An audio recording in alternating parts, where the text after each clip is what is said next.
A pure white shape moves silently between ancient trees. The legend of the White Stag is one of humanity's oldest and most haunting stories. By the end of our journey, you will understand why this mysterious creature has whispered to our souls for thousands of years. We will wander through Celtic glens where it guards the gateway to the Otherworld, and stand with Arthur's knights as they chase it through tangled woods, their quest mirroring our own search for purpose. What does it truly mean when this ghostly animal appears, and what secret does it hold about the nature of your own destiny? I am always curious to know, where in the world are you listening right now, and what is the local time where you are? There is a special magic in knowing we are sharing this story across different horizons. We will see how a single symbol can bridge continents, from the snowy forests of Slavic tales to the sacred groves of Japan, speaking a universal language of longing and transformation. Why does its elusive light pull so irresistibly at the human heart? What personal quest might it be calling you to begin? This call is not a polite invitation. It arrives as a rupture in the fabric of the everyday.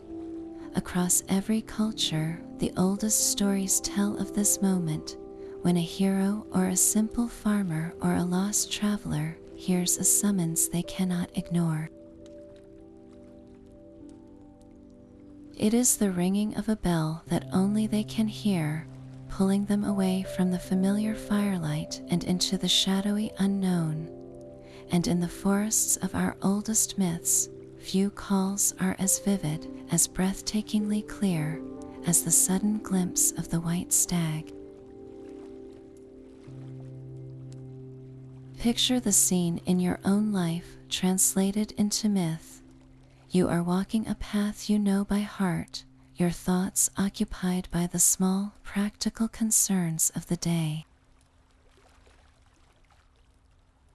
The world is green and brown, a tapestry of ordinary shadows. Then, between one breath and the next, a flash of impossible white. It is not just an animal. It is an apparition, a living symbol of purity and mystery that should not exist in your ordinary world. Your heart does not just beat faster, it leaps.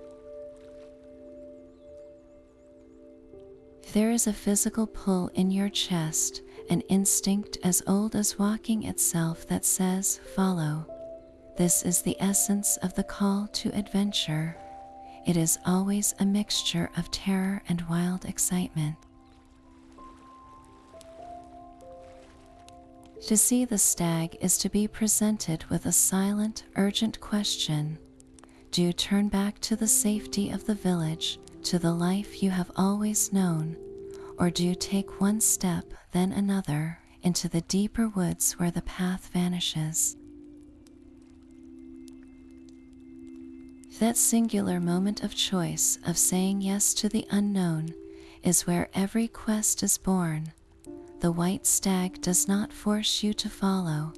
It simply appears, an irrefutable sign that there is more to the world than you believed, and that a part of that more is meant for you.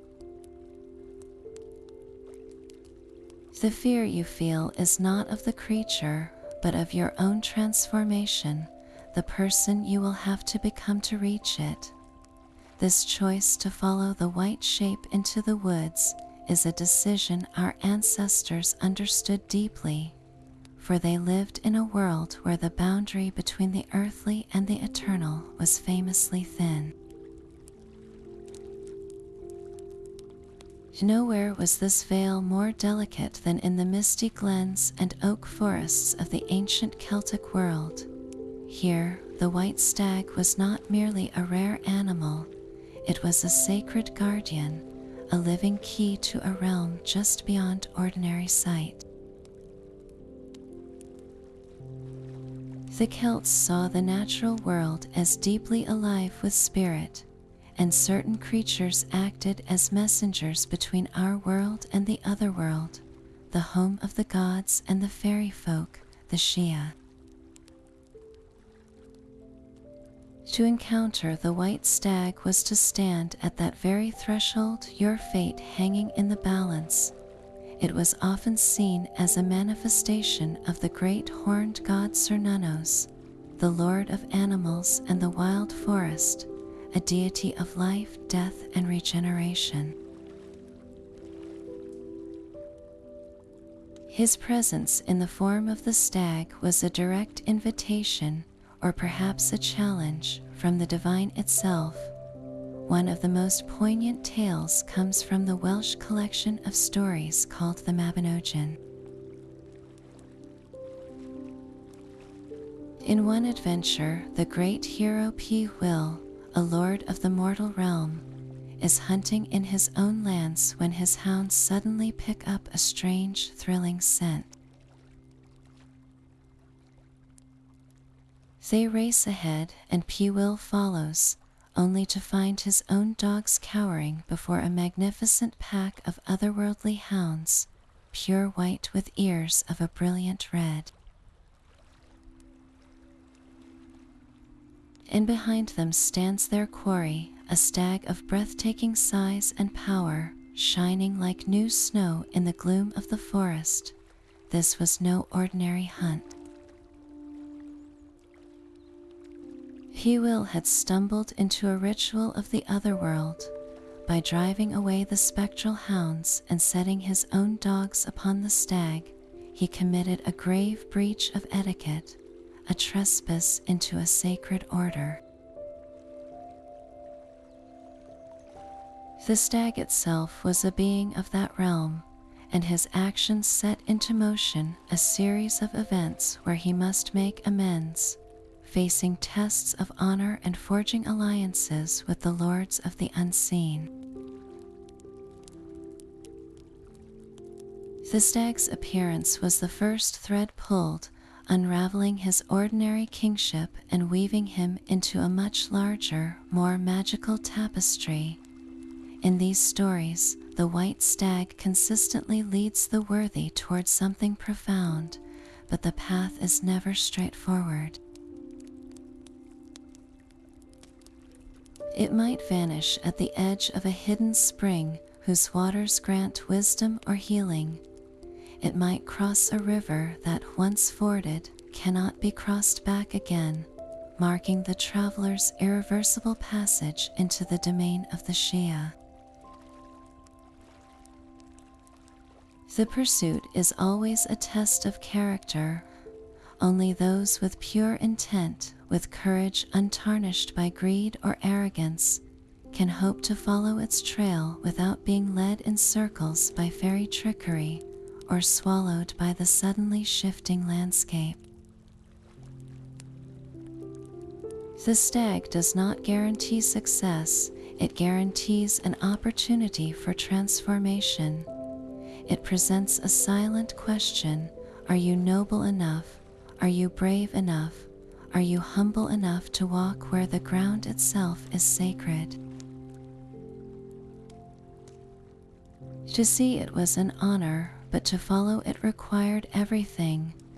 This Celtic understanding frames the quest not as a conquest, but as a sacred dialogue with a world that is alive, watching, and waiting to see if you are ready to receive its deepest secrets. This sacred pursuit of the elusive and divine did not fade with the old gods. It was reborn in the age of chivalry. Within the grand tapestry of Arthurian legend, the White Stag transforms from a Celtic guardian into a knightly obsession, a shimmering test of character set against the backdrop of Camelot's ideals. In the works of poets like Chrétien de Troyes, the creature's appearance often sparks a great hunt, a courtly event that quickly spirals into something far more profound. Knights clad in brilliant armor charge into the forest, their lances gleaming, their hounds baying, chasing that flash of spectral white. But this is never a simple matter of sport or skill. The forest in these stories has a mind of its own. It seems to close in around the proudest knights, leading them into bewildering thickets or across treacherous rivers, while opening a clear path only for the one whose heart is truly aligned with the quest. The pursuit becomes a mirror, reflecting not a knight's strength in battle, but the state of his soul. In the famous romance of Sir Gawain and the Green Knight, a Christmas feast at Camelot is interrupted not by a stag, but by a gigantic green-skinned challenger. Yet the themes are intimately connected. Gawain's subsequent journey to find the Green Knight's chapel is a direct parallel to the stag hunt, a solitary quest into a wild, magical landscape where his courtesy, his courage, and his very honor are tested not by monsters, but by subtle temptations and his own human failings. He seeks not a trophy, but to fulfill a deadly promise, to meet his destiny with grace. This is the core of the Arthurian White Stag. It represents an objective that cannot be won by force alone. You cannot simply corner it and claim victory. Its value lies not in its capture, but in the transformation its pursuit demands of the pursuer. In this way, the White Stag is a direct kin to the most famous of all Arthurian symbols, the Holy Grail. Think about it. Both are radiant, almost hallucinatory goals that appear only to the worthy. Both exist at the end of a path fraught with peril and moral ambiguity. And both quests are ultimately journeys inward. A knight may begin chasing the stag for glory or at his king's command, but to have any hope of even glimpsing it again, he must shed his pride, his anger, his selfishness. The forest strips him bare. He may lose his horse, his armor may become tarnished, he may face hunger and despair. Yet in that vulnerability, he discovers a different kind of strength, a patience and purity of purpose he never knew he possessed. The stag leads him to confront not a dragon, but his own shadows. So when the Grail appears as a luminous vision in the Hall of Camelot, compelling the knights to embark on their greatest quest, it is invoking the same ancient pattern. The Grail quest is the spiritual culmination of all those earlier stag hunts. It is the same divine call, now framed in explicitly Christian terms, asking the same timeless question. Are you seeking the object for your own glory, or are you prepared to be remade by the journey? In the legends, only the purest knights, like Sir Galahad, achieve the Grail, just as only the most virtuous hunter could ever hope to approach the White Stag without it vanishing like mist. They are two expressions of one eternal truth, that our deepest destiny is not a place we arrive at, but the person we become along the way. Yet the pull of the White Stag was not confined to the misty isles of the West. If we journey eastward into the vast ancient forests of Slavic lands, the creature's meaning shifts once more, taking on a brilliant, almost blinding light.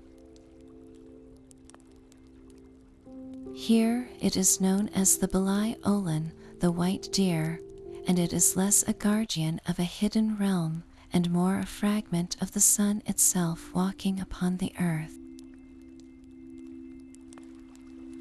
In the deep snow-laden woods where winter's darkness feels eternal, the appearance of this radiant animal was a profound event. Its coat was not merely pale, but described as gleaming like freshly fallen snow under a full moon, and its antlers were often said to hold captured sunlight or resemble the branching rays of the dawn. This was a solar symbol, a creature of prophecy and celestial power, sometimes considered an embodiment of the great god Svetavid, who saw all four directions of the world. To encounter it was to receive a direct message from the cosmos, a sudden, luminous crack in the ordinary world that foretold a monumental shift. The legends are clear. This was never a random meeting. A hunter lost in a blizzard, his hope fading with the light, would see the stag materialize like a silent torch between the trees.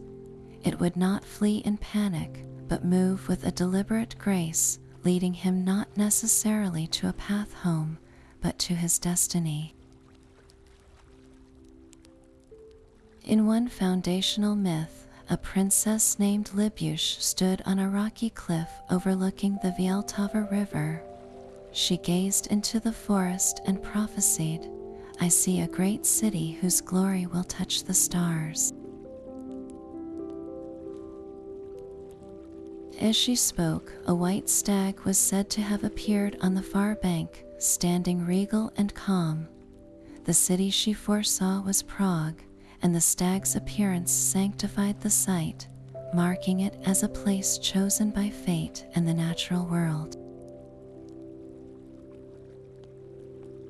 In other tales, a woodsman or a soldier on a desperate march would spot the creature.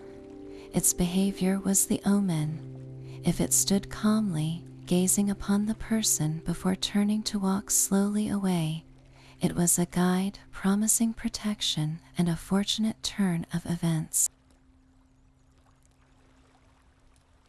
But if it stamped its hoof, lowered its magnificent antlers, or vanished without a trace the moment it was seen, it was a severe warning from the spirits of the forest, a command to turn back or face calamity.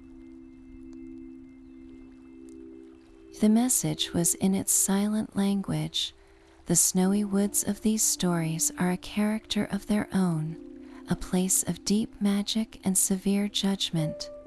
The crunch of snow underfoot, the groan of heavy pine boughs, the profound silence that follows a snowfall, all this sets the stage for a vision that feels both miraculous and terrifying.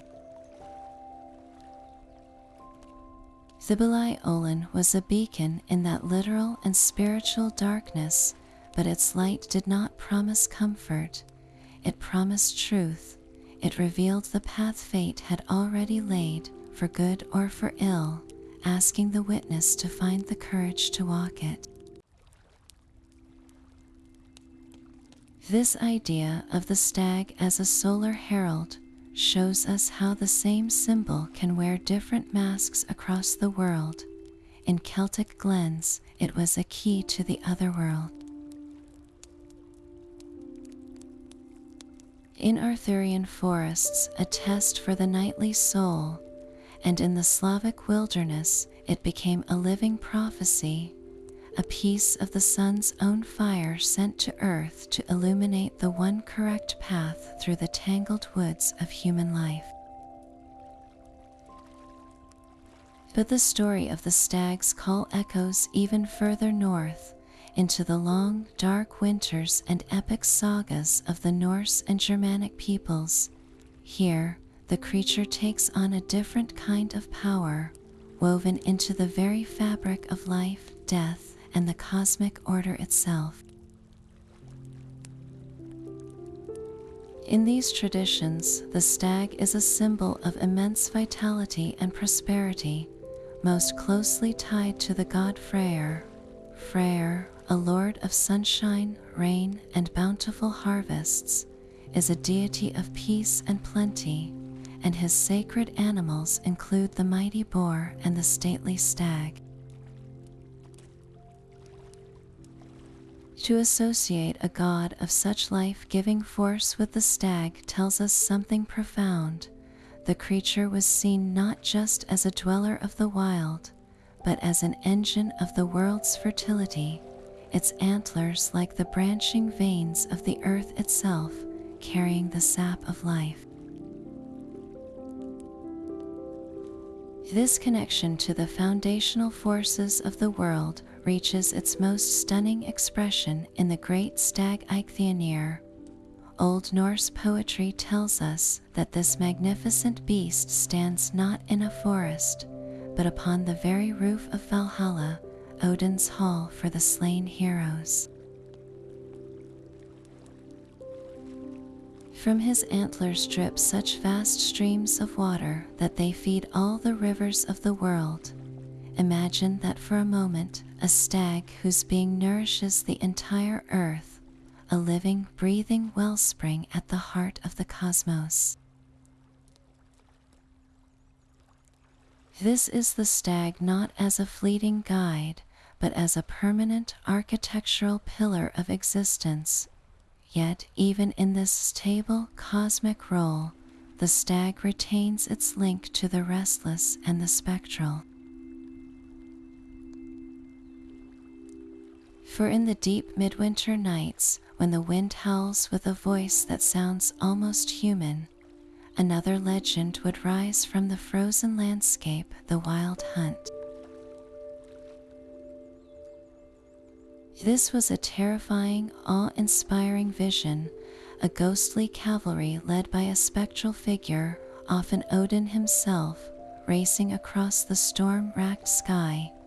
The hooves of their horses were said to sound like thunder, their hounds baying with voices like shrieking wind, and to see them was considered a dire omen, a brush with the forces of fate and death. And in some versions of this phantom parade, what leads the furious charge, a luminous white stag glowing with an eerie moonlit radiance, its antlers piercing the clouds. Here, the stag transforms from a symbol of fertile life into a herald of the restless dead, a guide for souls unable to find peace, chasing eternally across the heavens. This connection is powerful. It ties the stag once more to the idea of a relentless, often terrifying, pursuit. But the pursuit is no longer a personal test for a knight or a hunter. It is the universe's own unfinished business, the collective karma of deeds left undone, promises unkept, quests abandoned. The white stag of the wild hunt becomes the embodiment of destiny itself, not as a gentle guide, but as an unstoppable force, a reminder that some calls, if ignored for too long, may eventually come for you in a form you can no longer outrun. It presents a darker, more urgent layer to the symbol, asking us, what within us is still chasing completion, what quiet longing, if left unanswered, might one day take on a life of its own, howling across the inner sky of our spirit.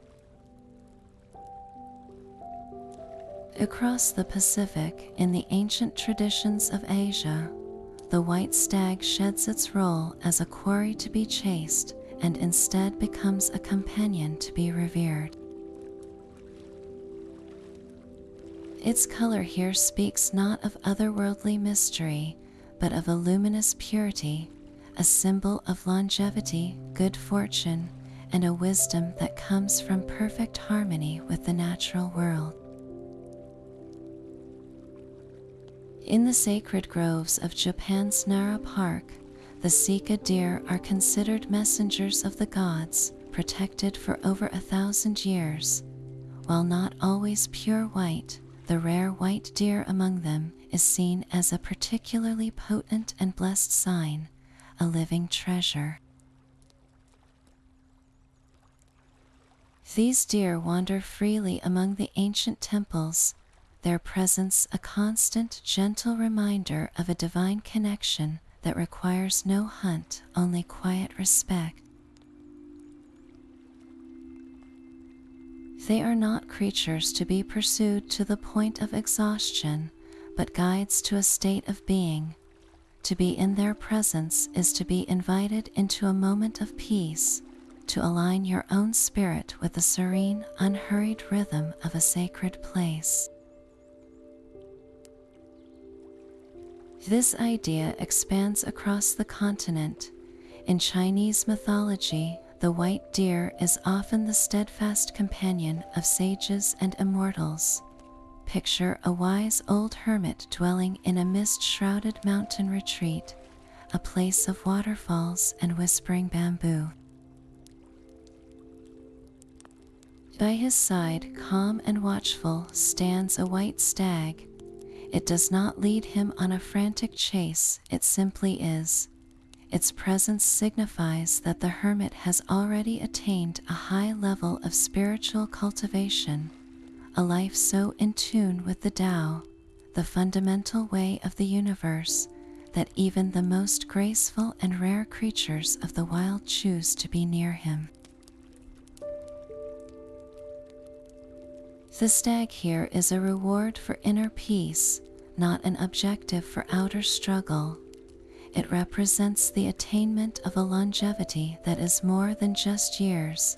It is a richness of spirit, a timeless wisdom earned through contemplation and harmony.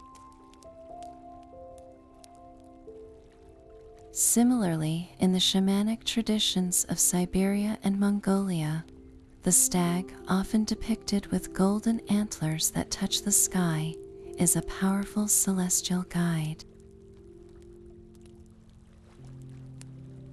For the shaman, the journey to the upper world, the realm of spirits and ancestors, is a sacred quest, and on this journey, a mighty stag may appear as a vehicle or a protector, its antlers forming a ladder the shaman can climb to reach the heavens. This pursuit is an inward spiritual ascent, not a physical race through a forest. The goal is not to capture the stag, but to earn its aid, to achieve the elevated state of consciousness necessary to ride with it into the celestial realms. In all these expressions, the fundamental relationship between human and stag shifts profoundly. The frantic heartbeat of the chase is replaced by the steady rhythm of shared breath. The white stag of Asia asks a different but equally vital question. Can you cultivate the inner stillness, the purity of intent, and the deep reverence for nature that would make such a creature choose to walk beside you? The quest it presents is one of becoming, not capturing. It is about transforming your own life into a sanctuary so peaceful, so aligned with the fundamental goodness of the world, that a symbol of longevity and fortune would naturally grace your path. The reverence for the white stag as a sacred companion finds a profound echo in the deep spiritual landscapes of North America. For countless indigenous nations, the appearance of a white deer is a moment that stops the breath, a living sign from the spirit world. It is not an animal to be pursued, but a messenger to be honored, its rare, almost ghostly form seen as a direct communication from ancestors, from the land itself, or from the guiding spirits that watch over the people. In many traditions, white animals of any kind are considered sacred because their color sets them apart, marking them as beings of a higher spiritual vibration. They walk between worlds, their physical form a temporary vessel for something much greater. Among the Lenape people, for instance, the white deer is a powerful spirit guide, and to see one is to receive a clear signal to pay close attention to your life's direction. It might appear in a dream or in the waking world just as a person is facing a difficult decision, its presence a silent affirmation that they are on the right path, or a gentle warning to reconsider their steps. The message is never shouted, it is whispered on the wind, carried in the deer's calm, knowing gaze. For the Cherokee, white deer are also deeply sacred, often associated with the little people, the Yunwitsunsti, who are spiritual guardians of the forest. To harm such a deer is to invite grave misfortune, for it is under the protection of these powerful beings.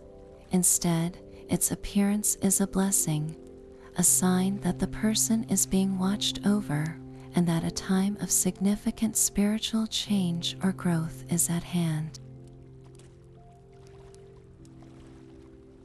It asks for reverence, for quiet reflection on one's connection to all living things. This perspective transforms the very idea of the quest. The call is not to chase, but to listen. The white stag does not lead you on a frantic journey outward. It invites you to go still, to go deep within. It asks you to examine your relationship with the natural world, with your community, and with the legacy of those who walked the land before you. Its message might be one of healing, urging a person to become a peacemaker, or it might signal that the individual is ready to take on a role as a spiritual leader, a carrier of ancient wisdom for their people. The pursuit, then, is an inner one, a quest for understanding, humility, and right relationship. To be graced by such a vision is to be handed a responsibility, to live in a way that honors that sacred encounter. It ties your personal journey directly to the health of the community and the land, reminding you that your path is never truly yours alone, but part of a vast, interconnected web of life. In this way, the white stag of these traditions completes a circle, connecting the personal call to destiny with a collective spiritual duty, a reminder that the most important quests are those that bring us back into harmony with the whole world. This journey through forests and across continents ultimately leads us to the most mysterious landscape of all, the human psyche itself. The legendary white stag finds a powerful modern home not in any physical woods, but in the deep symbolic forests of our own unconscious mind. The pioneering psychologist Carl Jung offered a framework that makes the ancient quest feel intimately personal. He spoke of the self with a capital S as the ultimate goal of our psychological development. This is not the ego, the part of you that makes daily decisions and worries about your reputation. The self is something far greater, the complete, unified, and whole person you are meant to become, a perfect integration of all your conscious and unconscious parts. In this light, the white stag is a breathtaking symbol of that total, radiant self. It is the fully realized version of you waiting to be discovered. And just like the mythical creature, it is profoundly elusive. You cannot simply decide to find your whole self and have it appear. The quest is lifelong, and the path is never straight.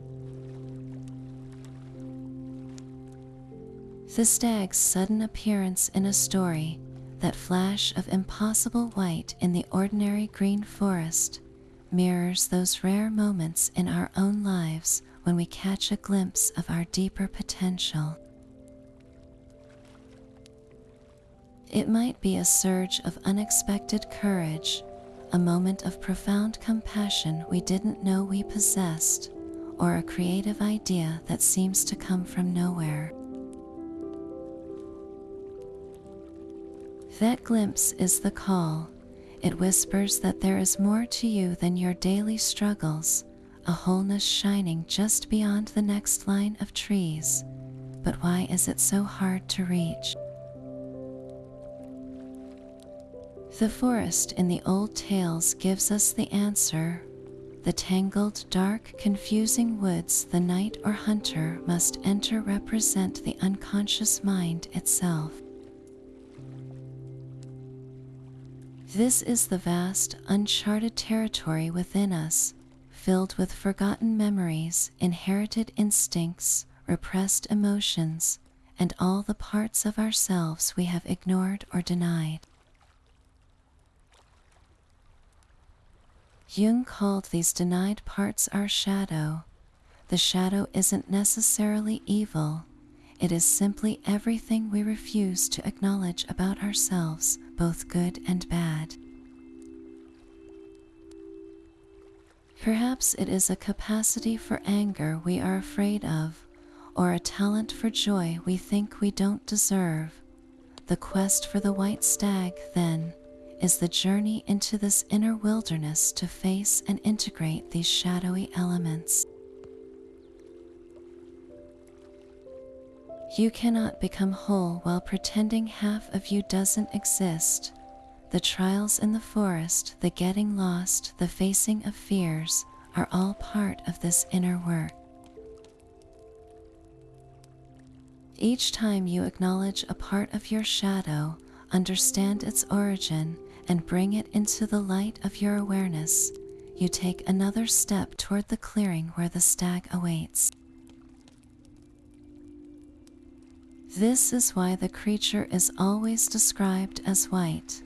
That brilliant whiteness is the color of purity, but not a naive, untouched purity. It is the purity of clarity and integration. It symbolizes the potential for a psyche that is no longer at war with itself, where contradictions are held in balance, and your inner truth becomes a reliable guiding light. The stag does not run to torment you. It runs to lead you deeper into yourself, forcing you to confront everything that stands between you and your own completeness.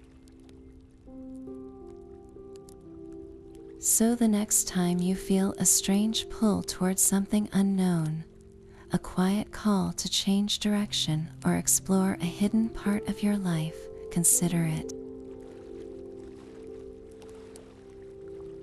That restless feeling might just be your own inner white stag, standing at the edge of your awareness, waiting to see if you are brave enough to follow it into the woods of your own becoming. Destiny is not a prison sentence, but a path revealed only to those who are ready to walk it. The white stag, in its silent, breathtaking appearances, is the very embodiment of this truth. It never shows itself to just anyone at any time. In the old stories, it materializes for the hunter who has grown weary of empty trophies, for the knight whose honor has been questioned, for the lost soul standing at a literal fork in a shadowy road. Its arrival marks a crossroads, a moment where the comfortable, known path diverges from the one that glimmers with mystery and risk. This is the heart of the matter. The creature's path through the woods is not a random trail. It is a thread of fate itself, woven into the very roots and shadows of the forest, waiting to be seen and followed. But to call something destined can feel heavy, as if our lives are pre-written scripts we must helplessly act out. The legend of the stag offers a far more dynamic and hopeful vision. Destiny in this light is not a fixed point on a map, a castle you are doomed to either reach or fail to reach. It is a direction, a calling, a magnetic north for your soul's compass. The white stag is that call made visible. It does not grab you by the hand and drag you forward. That would be coercion, not destiny. Instead, it stands perfectly still for one heart-stopping moment, its dark eyes meeting yours, and then it turns and moves gracefully into the deeper woods. The invitation hangs in the air, charged with silence. Will you follow? Your choice in that split second, that leap of faith into the unknown, is the first and most crucial act of aligning with your destiny. This is where fate becomes a partnership. It presents the opportunity, but you must supply the courage, the perseverance, the willingness to become someone new along the way.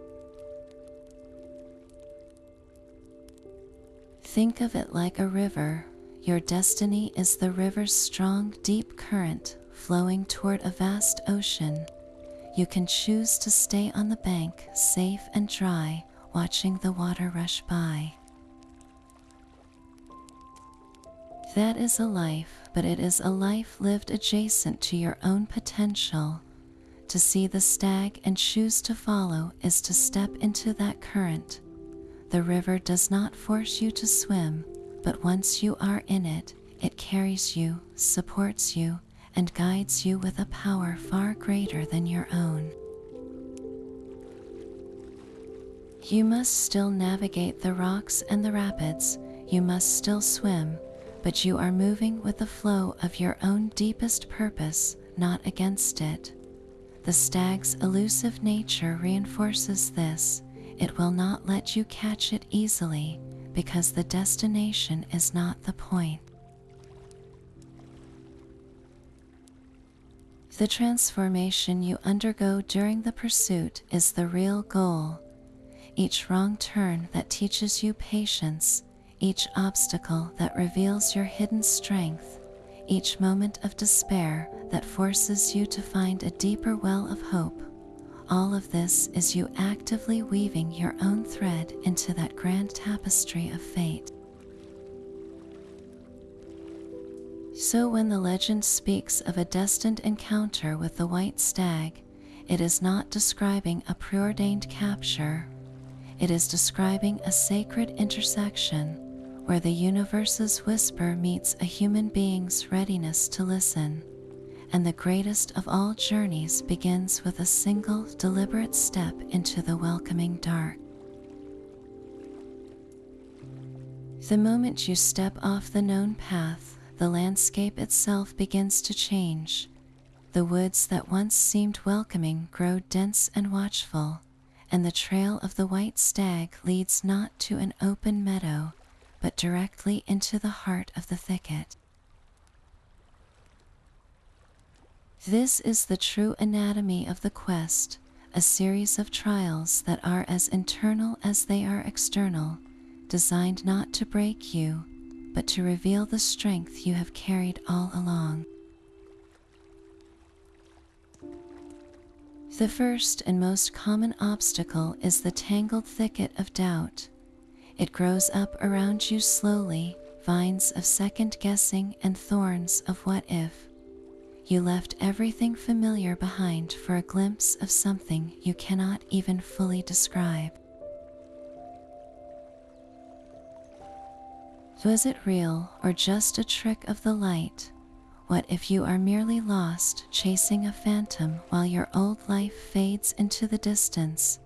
This thicket does not block your way with force, it entangles you with whispers.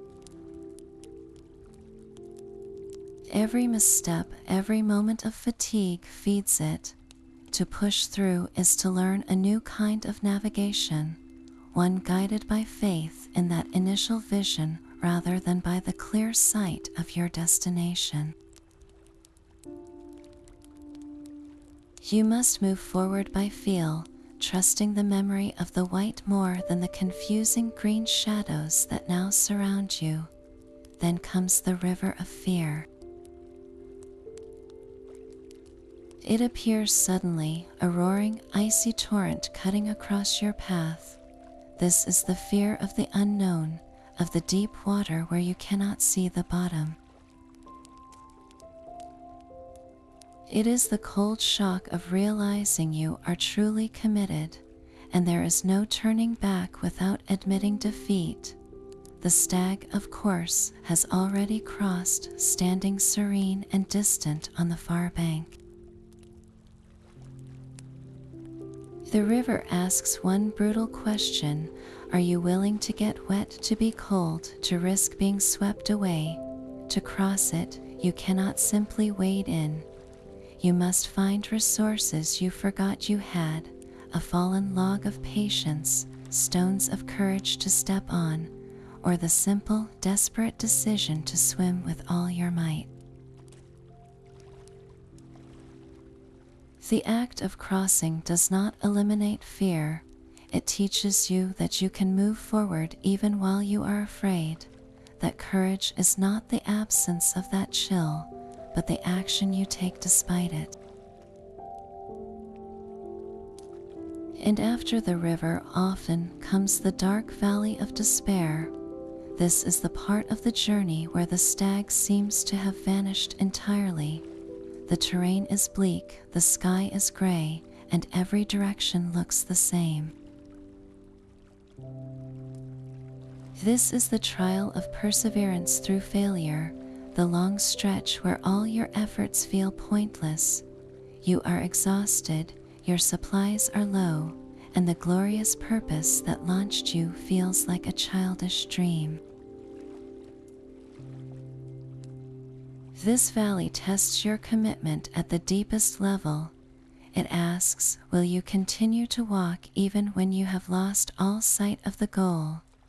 It is here that the quest transforms from a chase into a pilgrimage. You are no longer following something outside yourself. You are walking on a principle, on the stubborn, quiet conviction that the vision was true, even if you never see it again. This is where resilience is forged, not in the fiery heat of triumph, but in the cold, slow grind of putting one foot in front of the other through sheer will. In every one of these trials, the white stag performs its crucial role. It never comes back to carry you. It does not make the path easy, but it often reappears, just for a flickering instant, at the precise moment your spirit is about to fail. A distant flash of white between distant trees on the ridge above the valley, or the faint silvery sound of a hoof on stone far ahead. It is not a rescue, it is a reminder. It says the path is still there, the goal is still real, you are still on the trail. This flicker of hope is enough to ignite a new spark of resourcefulness, to make you look at the impassable thicket and see a single narrow way through. The trials force you to become someone new, someone who can read the subtle language of the forest, who can find water in dry rock and direction from the stars. You develop a courage that is less about bravery and more about endurance, a resilience that is less about hardness and more about flexibility, like a sapling that bends in the storm but does not break. The stag stays just ahead because the person you were at the start of the path could never have reached it. You must grow into the person who can. This forest is no mere backdrop. It is the labyrinth of the soul itself, a living, breathing entity that responds to the heart of the one who walks within it. Every quest for the white stag unfolds in this domain, a realm where the ordinary rules of time and space dissolve into something far more primal. The air here is thick with the scent of damp earth and decaying leaves, a perfume of age and constant renewal. Sunlight filters down in shattered, shifting patterns, creating pools of gold on the forest floor that vanish as quickly as they appear. The trees, ancient and gnarled, stand as silent witnesses, their bark like etched parchment holding stories older than kingdoms. You hear the rustle of unseen creatures, the sigh of the wind through a million pine needles, the distant hollow knock of a woodpecker that sounds like a heartbeat from the world's core. This is not a place you simply walk through. You are absorbed by it. The deeper you go, the more the outside world feels like a half-remembered dream, and the forest's own logic takes hold. Paths that seemed clear moments ago become overgrown. Landmarks shift. A stream you crossed an hour ago now seems to run in the opposite direction.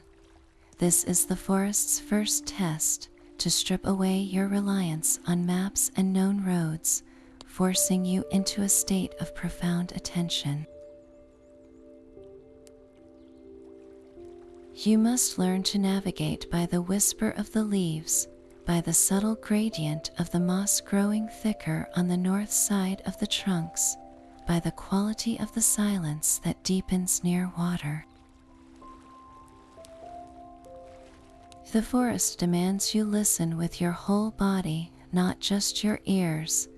It asks you to feel the shift in the breeze, to sense the slight drop in temperature that signals a hidden ravine, to notice how the birdsong changes when something or someone passes through the understory.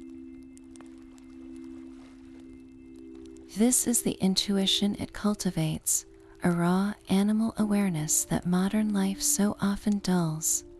In this labyrinth, the white stag is not just moving through physical space, it is tracing a pattern on the soul's own map. Its trail is never the easiest route. It leads through thorny brambles that snag at your cloak, symbolic of the petty attachments and old grievances you must leave behind. It crosses slippery, moss-covered stones in a dark stream, testing your balance and your trust in your own footing. It vanishes into misty hollows where the light is perpetually gray, forcing you to walk by faith alone. Each of these challenges is a mirror. The bramble is not just a plant, it is your own stubborn pride. The slippery stone is your wavering confidence. The mist is your fear of the unknown future. The forest, in its infinite wisdom, makes these internal struggles tangible, external, so you have no choice but to face them. You cannot reason with a thicket. You must either find a way through it or be held captive by it. This is why the quest is always solitary in its most crucial moments. No one else can navigate the thicket of your own doubts for you. No one else can cross the river of your unique fears on your behalf. The forest isolates you so you can hear the one voice that truly matters, the quiet, guiding wisdom of your own deepest self, which speaks in the language of intuition, not logic.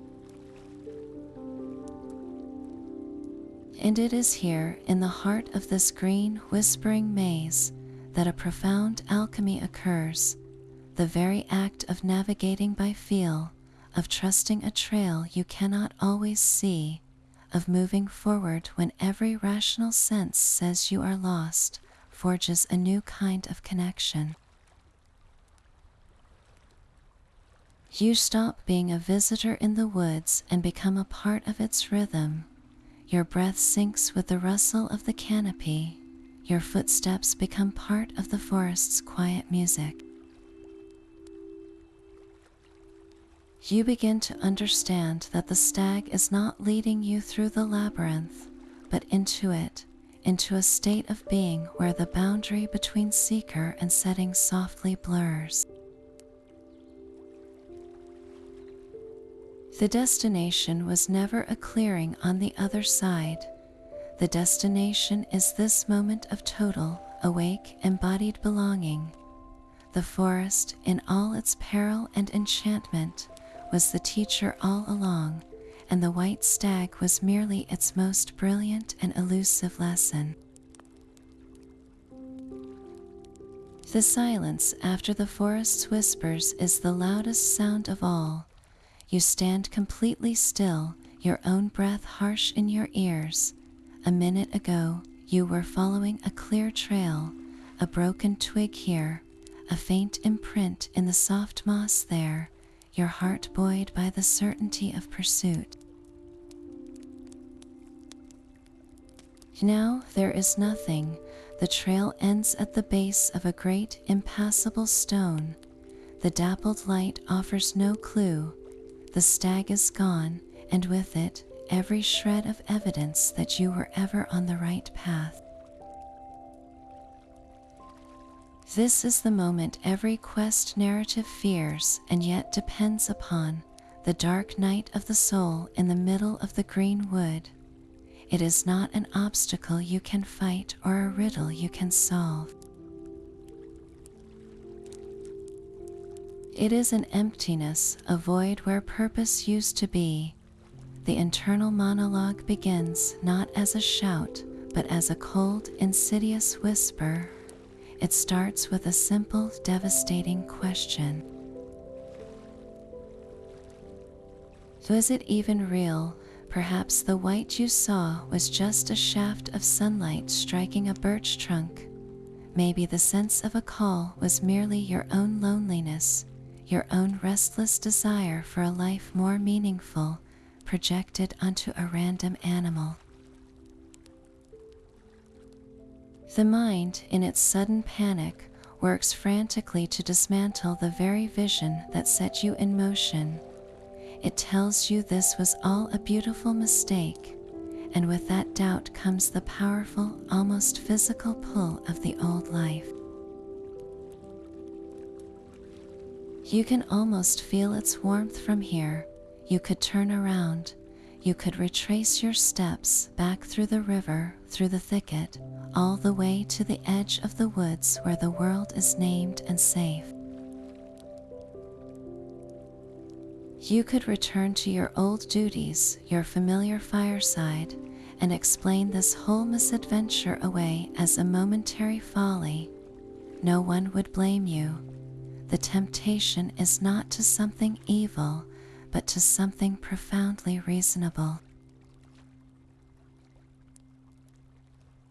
To comfort, to certainty, to the known limits of a smaller world, this is the crisis of faith, the crucible. Up until this point, the quest was an adventure, fueled by excitement and novelty. Now stripped of all external validation, it becomes a choice of pure will. Do you trust the memory of the light more than the present reality of the dark? This is where many turn back, and the legends do not judge them for it, for the path is not for everyone, but for those who choose to stay, who plant their feet in that spot of utter confusion and decide to wait, or to take a blind step forward into the seeming nothingness. Something shifts. The commitment is no longer to catching the stag. It becomes a commitment to the truth of your own experience, to the authenticity of that original heart-leaping glimpse. You choose to believe in the unseen trail. This decision, made in total solitude, forges a new kind of strength. It is the strength of the seeker, not the hunter. You are no longer chasing, you are answering, and sometimes it is only in that absolute stillness, after the noise of doubt has exhausted itself, that the next sign reveals itself. Not with a flash of white, but with the soft call of a bird you recognize from the edge of your childhood home, or a sudden, inexplicable feeling that you should look to the left, at a wall of ivy that seems no different from any other. The path forward often begins as a gentle internal knowing, a quiet compass realigning itself only when the storm of your uncertainty has finally passed. And in that moment of stillness, when the path has truly vanished, the forest sometimes offers a different kind of gift. It is a truth woven into the oldest stories, that no hero, no matter how brave or determined, ever completes the quest entirely alone. When the inner resources are spent and the destination feels like a myth even to you, the universe has a curious way of sending help. It rarely arrives with fanfare or obvious power. More often, it comes disguised as something small, strange, or easily overlooked. A scruffy fox watches you from a fallen log, its eyes holding an unsettling intelligence. An old woman gathering herbs by a stream offers you a drink of water and a riddle instead of directions. A dream, vivid and urgent, visits you in your fitful sleep under the stars. These are the unexpected helpers, the archetypal guides who emerge from the margins of the tale precisely when they are needed most. Think of them as the wilderness answering your commitment. You have passed the first test by not turning back, by choosing faith over comfort, and the labyrinth responds not by removing the challenge, but by providing a clue. The talking animal, like the fox or a wise old crow, represents the instinctual wisdom of the natural world, a knowledge that exists beyond human language and logic. It does not give a straightforward command. It might say something cryptic, like follow the river but do not touch the water, or beware the bridge that sings.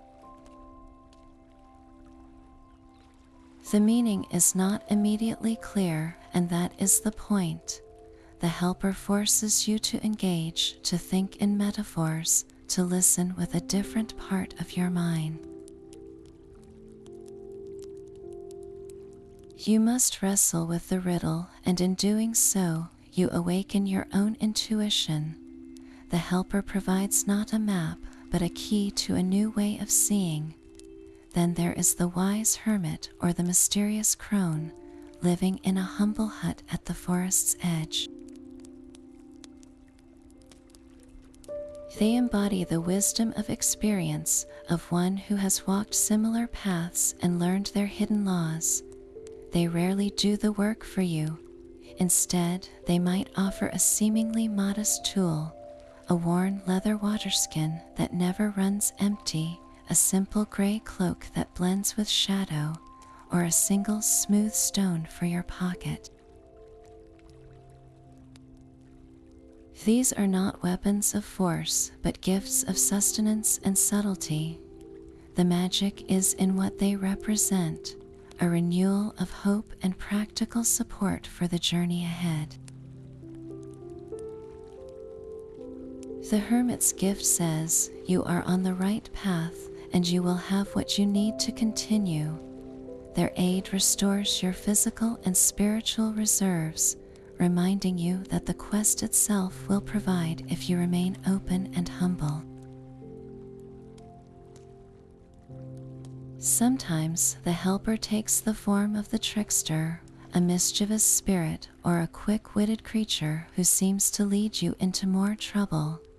They might steal your last bit of food or give you directions that lead to a dead end.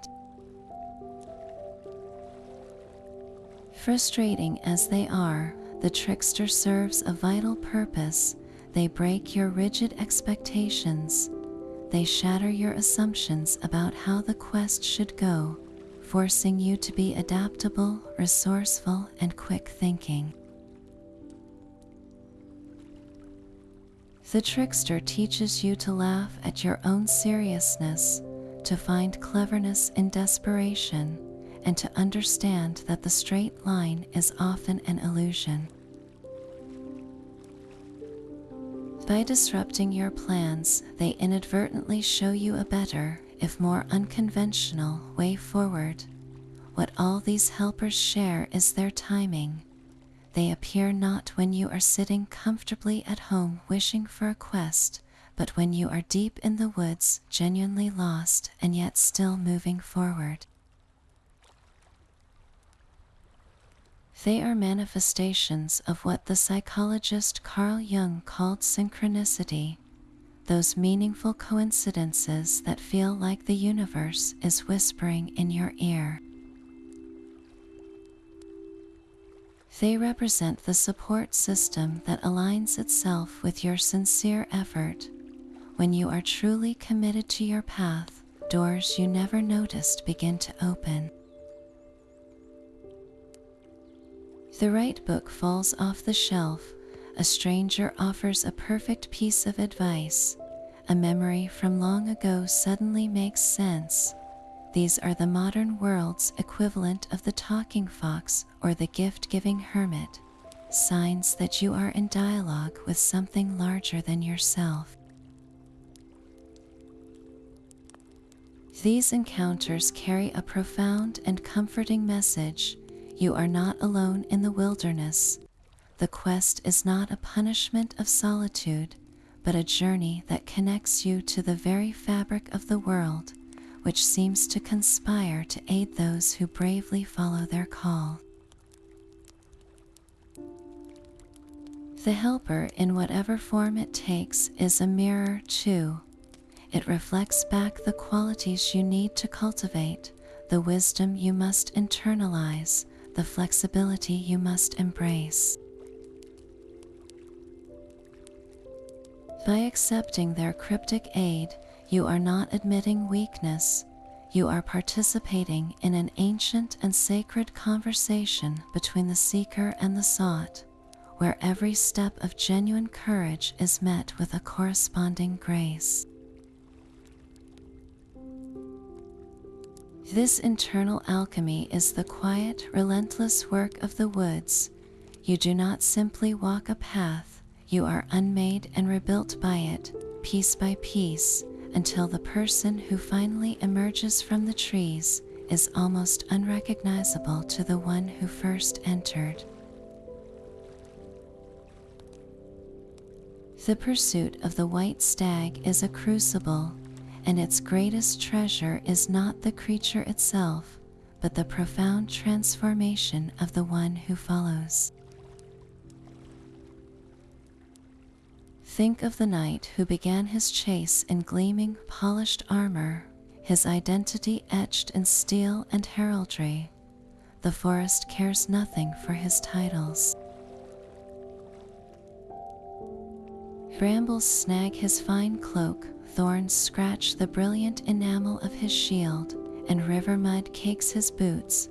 At first, this is an affront, a nuisance. But as the days stretch into weeks, a subtle shift occurs.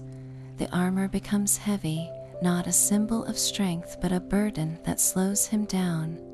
He might remove a piece, then another, trading the clanking certainty of metal for the vulnerable, silent flexibility of leather and cloth. This is the first shedding, the literal and metaphorical release of the rigid identity he brought from the world outside. The forest strips away what is unnecessary, what is merely for show, until only the essential person remains. Patience is not a virtue he possessed, it is a skill the woods teach him through relentless repetition. The stag's trail disappears for days at a time. He must learn to wait, to observe, to read the subtle signs in the broken spiderweb or the direction the mushrooms grow on a log. This enforced stillness grates against his nightly training, which valued decisive action. But here, action without understanding is just wasted energy. The forest forces a slower, deeper rhythm upon him, until his heartbeat seems to sync with the gradual turn of the seasons in the leaves. Courage, too, is redefined. It is no longer the bold charge into battle, a public, glorious act. The courage of the quest is private, cold, and often terribly quiet. It is the courage to spend a night alone in absolute darkness, listening to the sounds of unseen creatures moving just beyond the firelight. It is the courage to cross a rotting log bridge over a deep ravine, with each step a prayer. It is the courage to face the beasts within, the snarling voice of his own doubt that whispers he is a fool, that he will die lost and forgotten. These are the real adversaries, and they cannot be slain with a sword, only faced and endured. And from this comes humility, the most humbling lesson of all. The seeker fails constantly. He follows a false trail for miles. He falls into a creek, soaking his last dry tinder. He misinterprets the call of an owl and walks in a circle for half a day. Each failure is a small death of his ego. He learns he is not the master of this domain. He is a guest within it, subject to its laws. This humility is not weakness, it is the beginning of true wisdom. It opens his eyes. He starts to see the forest not as an obstacle course designed to test him, but as a vast, ancient, living being of which he is a small, temporary part.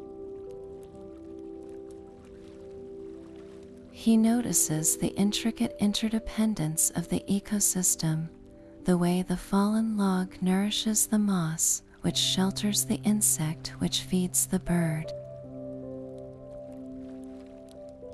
His quest is no longer a solitary, selfish pursuit, but a single thread in a much grander tapestry. This is the spiritual awareness that blooms in the cleared space where pride once stood. He becomes attuned, sensitive to the whispers of the wind, the shifts in the light, the feeling in the air before a storm. He develops a quiet gratitude for a clear spring or a sheltered hollow to sleep in. The frantic need to capture the stag begins to soften, replaced by a reverence for the journey itself. He may still long for that final, radiant vision, but he now understands that every step, every setback, every moment of awe under the star-dusted canopy has been part of the gift.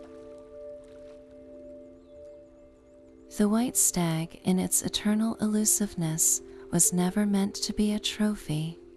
It was meant to be a teacher, a mirror, and a guide leading him not to a geographical location, but to the undiscovered country of his own soul.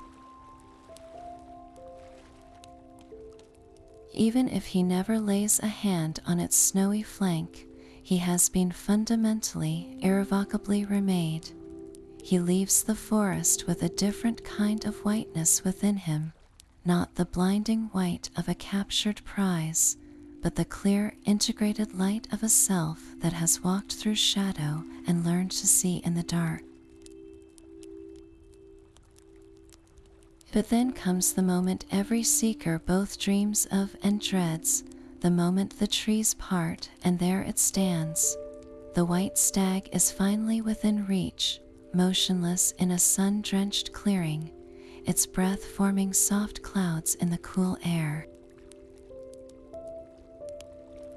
Your hand trembles not from fatigue, but from the overwhelming weight of the question now before you.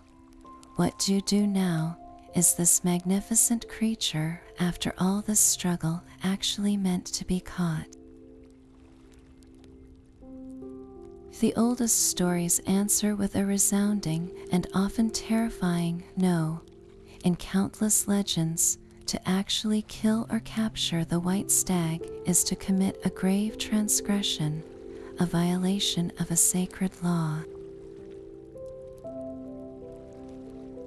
The hunter who looses the fatal arrow does not return home a hero. He returns cursed, his lands fall barren, his family falls ill, or a deep, unshakable melancholy settles upon his spirit. The brilliant trophy on his wall becomes a prison for his own soul, a constant reminder that he took something meant to remain free and in doing so, severed his own connection to the magic that led him there. The stag's power is not in its body, but in its being. To possess it is to destroy the very essence that made it worthy of pursuit. This is the core paradox of the quest. The goal that pulled you through the wilderness vanishes the instant you try to claim it as a prize. Its value was never in its capture, but entirely in the chase. This feels counterintuitive in a world that celebrates conquests and checklists. We are taught to set a goal, achieve it, and then move on to the next one. But the white stag represents a different kind of goal altogether, one that is transformative, not transactional. Think about the deepest longings of your own life. Perhaps it is a dream career, a state of inner peace, a creative masterpiece, or a profound connection. If you focus only on grasping that end state, treating it as a trophy to be won, you risk missing the entire point. The striving itself is where the alchemy happens. The sleepless nights of study for that career forge your discipline. The daily practice of mindfulness for that peace builds your resilience. The frustrating, beautiful struggle with your art deepens your vision. The vulnerability required for connection opens your heart. The stag, by always staying just ahead, forces you to engage in that transformative process. It will not let you shortcut to the destination because the destination is empty without the journey. This is why, in some of the most beautiful versions of the tale, the capture is not a physical act, but a moment of transcendent recognition. The weary knight finally corners the stag not with a weapon drawn, but with his hands empty. He looks into its dark, knowing eyes, and in that silent exchange he understands. He bows his head. The stag, in turn, might dip its antlers in a gesture of respect, or simply turn and walk away, its purpose complete. The quest ends not with a possession, but with a revelation. The knight has captured nothing but his own transformed self. He sought a magical beast and found his own honor, patience, and humility reflected back at him. The external pursuit was just the method for an internal revolution. So what does this mean for our own aspirations?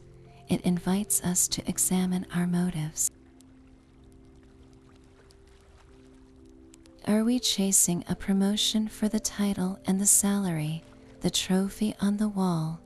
Or are we in love with the craft, the growth, the person we must become to be truly worthy of that role? The first approach can lead to hollow success, the trophy that gathers dust. The second, guided by the spirit of the stag, leads to a life rich with meaning, regardless of the specific outcome. The White Stag teaches us to fall in love with the pursuit, with the endless becoming. Its eternal elusiveness is not a taunt, but a mercy. It keeps us growing, striving, reaching toward a better version of ourselves, ensuring that our story is never finished, that our potential is never capped by a single captured moment. The true destination was never a clearing in the woods. It is the wisdom to walk the forest with wonder forever.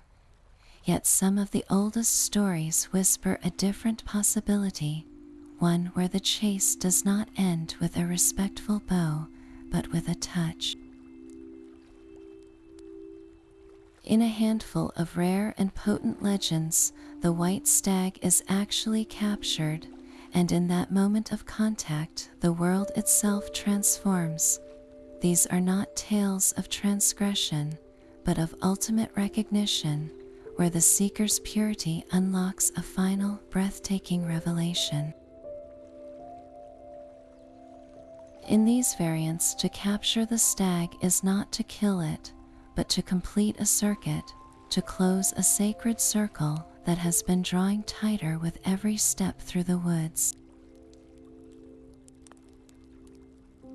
The moment the hunter's hand gently rests upon the stag's snowy flank, or the moment a silken net woven with prayers falls over its antlers, magic of a different order unfolds. The creature might dissolve into a shower of light, revealing a hidden truth written in the air. It might speak in a human voice, granting a single profound boon. Or, in the most enchanting versions, it might transform before the seeker's eyes, its shape shifting from beast into a radiant princess, a wise elder, or a deity in disguise. This is not a punishment, but a reward of the highest order, reserved only for those whose quest was never about conquest, but about communion. Consider the Slavic story of Prince Bilal, a ruler known more for his kindness than his skill in the hunt. One fierce winter, when his people faced starvation, Bilal ventured into the frozen forest alone, praying to find game. deep in the silent white woods, he encountered the Belai Olin, the sun stag, glowing like a captured piece of the dawn. Instead of raising his bow, the prince knelt in the snow, his heart open not with desire, but with desperation for his people. He spoke to the stag of their suffering.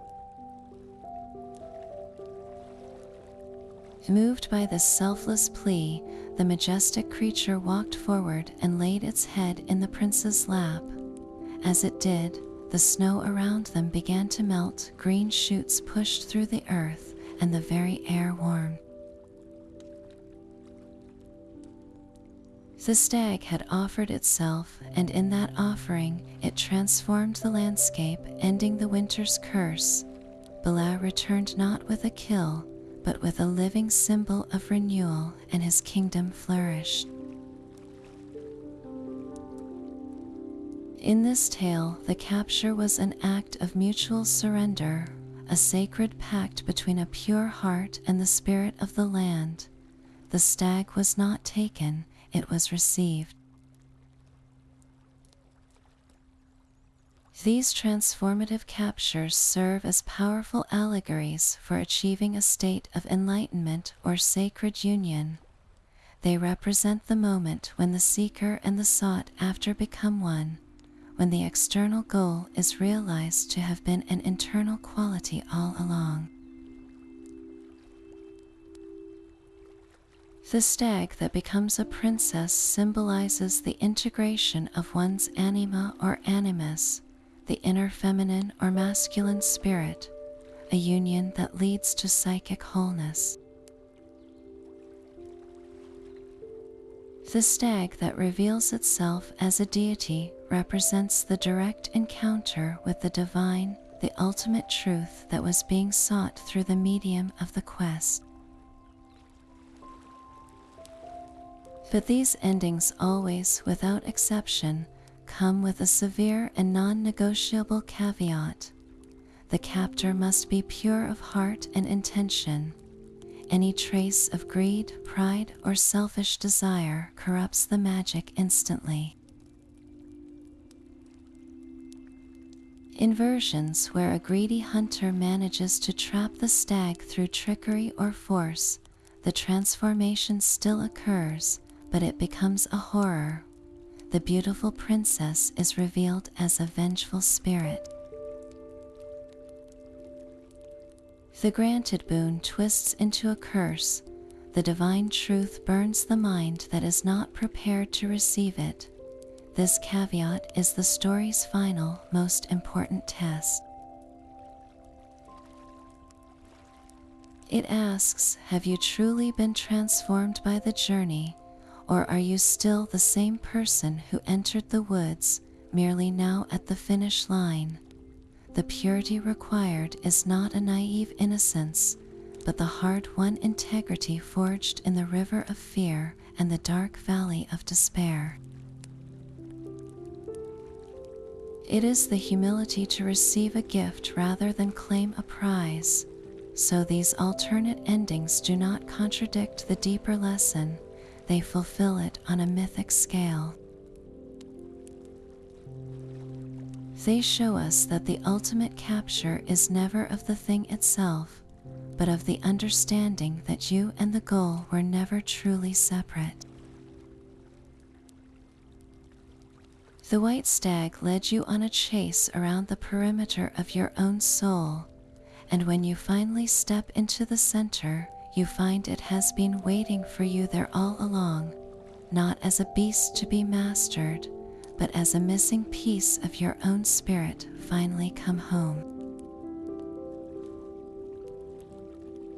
There is a particular quality to the light in those moments when the white stag chooses to appear. It is rarely the bold, defining light of midday. Instead, it is the softened, ambiguous glow of dawn, when night has not fully released its hold and day has not yet claimed its dominion. Or it is the long, golden haze of dusk, when shadows stretch and the world seems to hold its breath between one state and the next, the creature itself is a master of these thresholds. You will find it not in the deep, impenetrable heart of the forest, nor in the open safety of the meadow. It stands precisely at the border, one delicate hoof on the mossy bank of a river, its form half hidden by the mist rising from the water. It pauses at the very edge of a clearing where the dense trees give way to open sky, as if deciding whether to step into our world or retreat into its own. This is no accident of habitat. The white stag is the living embodiment of the liminal space, the in-between. It is a creature that does not belong to one realm or the other, but exists in the sacred seam that stitches them together. In this role, it takes on one of the most ancient and solemn duties known to myth, that of the psychopomp. This is a guide for souls, a compassionate conductor between the world of the living and whatever lies beyond. Across cultures, this transition is rarely depicted as a simple, solitary walk. The journey is perilous, the path unfamiliar, and the newly departed soul is vulnerable and confused. They need a guide who knows the way, a being of immense calm and certainty who is trusted by both sides of the great divide. The white stag, in its radiant purity and silent authority, is perfectly suited for this sacred task. In some traditions, it is said that at the moment of a great leader's or a holy person's death, a white stag would be seen near their home, waiting. It would then turn and lead their spirit away, not with haste, but with a solemn, graceful pace, toward the silver mountains or the setting sun, escorting them safely to the halls of their ancestors or the fields of eternal peace. Its appearance was not an omen of fear, but a sign of immense honor and a promise of safe passage.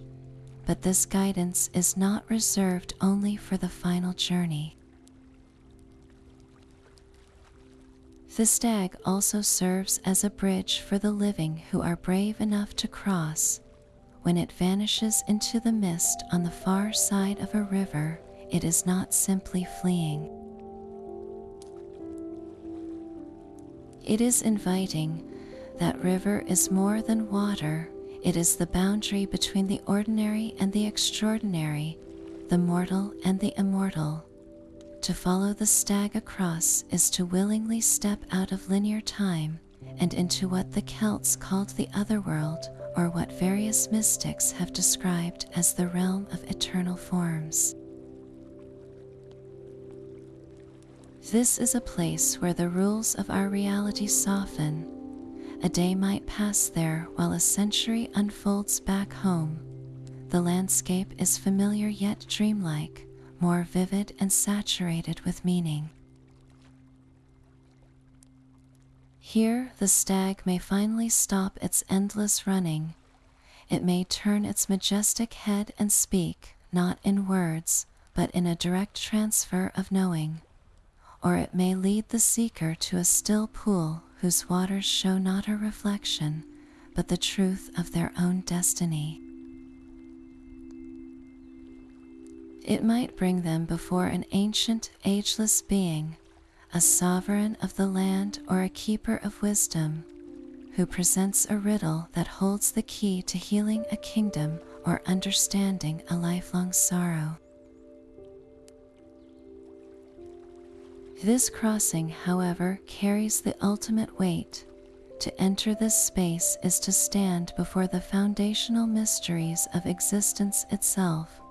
The stag, as the bridge, offers the passage, but it cannot shield you from what you find there. In this timeless realm, you may be asked to confront the very nature of life and death, not as philosophical concepts, but as intimate, palpable truths. You might see the great wheel of creation and dissolution turning, understanding your own small, beautiful part in its endless cycle. You might have to face a mirror that shows not your face, but the essence of your soul, with all its light and all its shadow, requiring a profound acceptance. This is the stag's ultimate test. It guided you through the physical forest of trials to prepare you for this metaphysical one. The courage you forged in the dark wood, the humility you learned at the river's edge, the patience you cultivated in the trackless valley, all of it was necessary armor for this final confrontation with the infinite. To encounter the white stag at a threshold, then, is to be handed a choice of unimaginable consequence.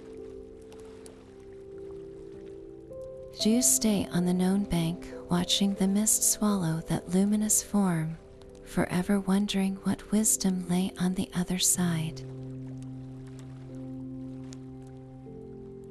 Or do you step into the cold, flowing water, trusting the guide to lead you into a realm where the very questions that haunt your life might finally find their answers, even if the answers themselves reshape you completely? The creature makes no sound, but its message echoes in the silent space between heartbeats. This is the door, I am the key, the crossing is yours to make. The call of the white stag echoes far beyond the ancient woods, finding new life in the pages of books and on the shimmering screen. In our modern myths, the creature has lost none of its power, continuing to guide heroes and audiences alike toward realms of wonder. Consider the snowy forests of Narnia, crafted by C.S. Lewis. When the Pevensey children, now grown to be kings and queens, are hunting in the woods, their pursuit of a magnificent white stag is no simple royal pastime. The creature leads them deeper and deeper past familiar landmarks, until they stumble upon a place they had nearly forgotten, the iron lamppost that marks the doorway between worlds. The stag does not speak, yet its silent guidance is perfect, drawing them back to the threshold of childhood and magic, reawakening the sense of adventure that ruling a kingdom had begun to dim.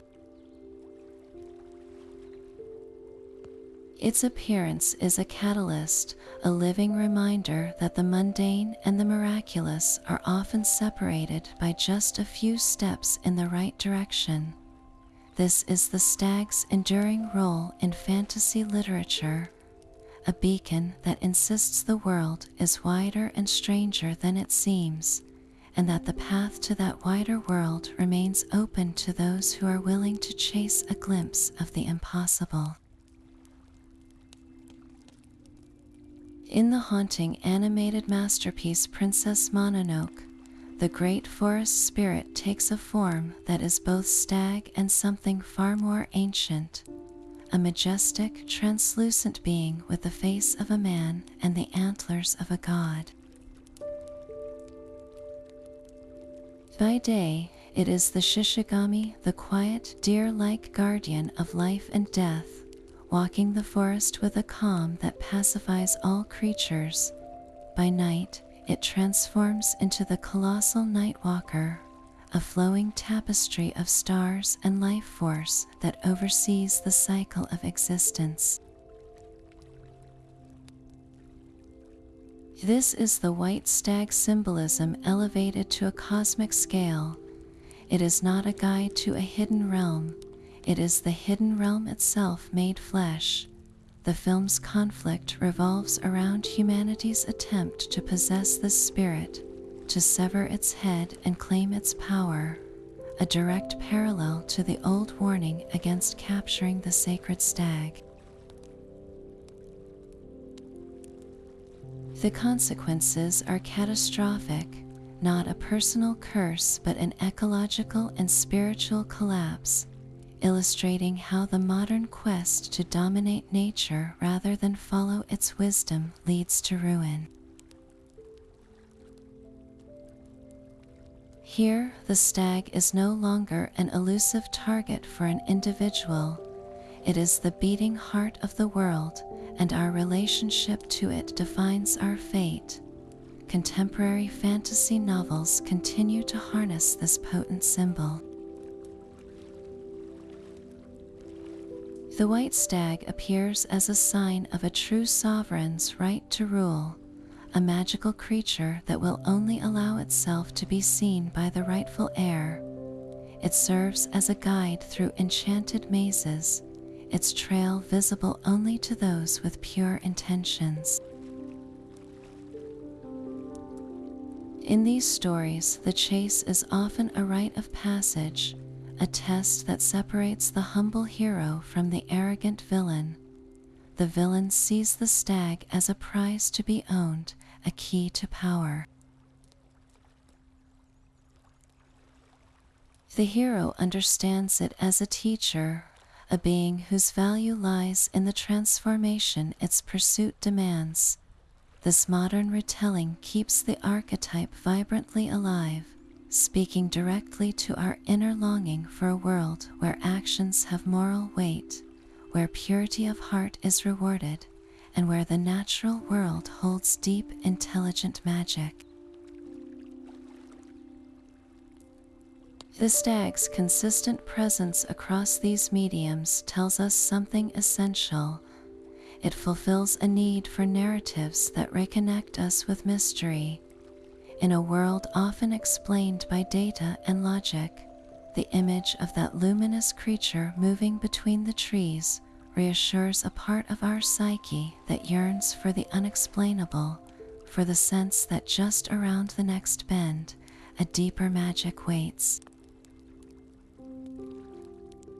It calls not to our rationality, but to our childlike capacity for awe, that part of us that never stopped believing the forest might be alive with secrets. So the next time you lose yourself in a great fantasy tale and a white stag bounds across the page or the frame, pause for a moment. That is more than a plot device. It is an ancient, familiar whisper, an invitation from the collective imagination to remember that your own world, too, holds thresholds, and that a spirit of wonder might still be the most reliable guide you have. Perhaps the most important question this ancient legend asks is not about a creature in a forest, but about you. What is the luminous shape that moves just at the edge of your own awareness? Your personal white stag likely does not have fur and antlers. It might be a creative passion you have quietly nurtured for years, a melody you hum but have never written down. It could be a calling to build something, to teach, to heal, or to protect a piece of the world you love. It might be the quiet but persistent urge to understand yourself more deeply, to heal an old wound, or to finally begin that journey you have always talked about. This is your own symbol of destiny, the goal that fills you not just with desire, but with a profound sense of purpose and aliveness. It is the thing that makes your heart leap in a way that ordinary ambitions do not. The first step of any quest is learning to recognize its call. In your life, the white stag rarely appears as a physical vision. it manifests in more subtle but no less powerful ways. It is that sudden electric inspiration that arrives in the shower or on a walk, a fully formed idea that seems to drop from nowhere, filling you with a clarity and energy you cannot explain. It is the recurring dream, not necessarily of a deer, but of flying, of solving a puzzle, of finding a hidden room in a house you know well, a symbolic nudge from your subconscious. Most often, it is a deep, persistent yearning that simply will not be ignored. You might feel it as a quiet discontent with the safe path, a restlessness during moments of stillness, or a pang of envy not for what someone else has, but for the purposeful light you see in their eyes. This yearning is the call. It is the flash of white in your everyday forest. When you feel that pull, pay attention. What conversation topic makes you lose track of time? What problem do you feel uniquely compelled to solve, even if no one is paying you to solve it? What forgotten childhood fascination still holds a spark of magic for you? These are the tracks your personal stag leaves in the soft ground of your spirit. The call does not arrive with a guarantee of success or a mapped-out route. Like the knights in the story, you will not know where it leads or how long the journey will take. That uncertainty is part of the design. The stag's elusiveness is what forces growth. If your dream were easily captured, it would not require you to become someone new in the process. So if you feel that restlessness, that quiet pull towards something unknown, do not dismiss it as impractical or foolish. That is the ancient signal. Your quest is waiting to begin, not in a mythical forest, but in the very next choice you make to listen, and then to take that first courageous step off the familiar path. That first glimpse is a gift, but it is not a map. The vision of your own white stag, that flash of purpose or passion, leaves a luminous afterimage in your mind, a question that now hangs in the air of your daily life. You have seen it, you have felt the undeniable pull, so what do you actually do next? You do not simply run headlong into the woods. Every wise traveler knows the journey begins long before the first step is taken, in the quiet, deliberate work of preparation. This is the sacred process of gathering your inner provisions, of cultivating the qualities you will need to navigate the path ahead. It is how you honor the call you have received. The first and most essential provision is a specific kind of attention. In the old tales, the knights and hunters who succeed are those who can read the forest, who notice the broken twig, the bent blade of grass, the subtle shift in the birdsong. For your quest, this translates to mindfulness. It is the practice of quieting the constant noise of your thoughts and obligations to truly see and hear the guidance that is already around you. Your white stag communicates in synchronicities, in hunches, in the book that falls open to the perfect page, or the conversation overheard that seems meant for you. But you will miss these signs if you are lost in distraction.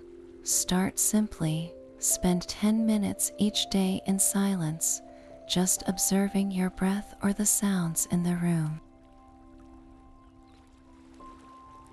Take a walk without headphones and just notice.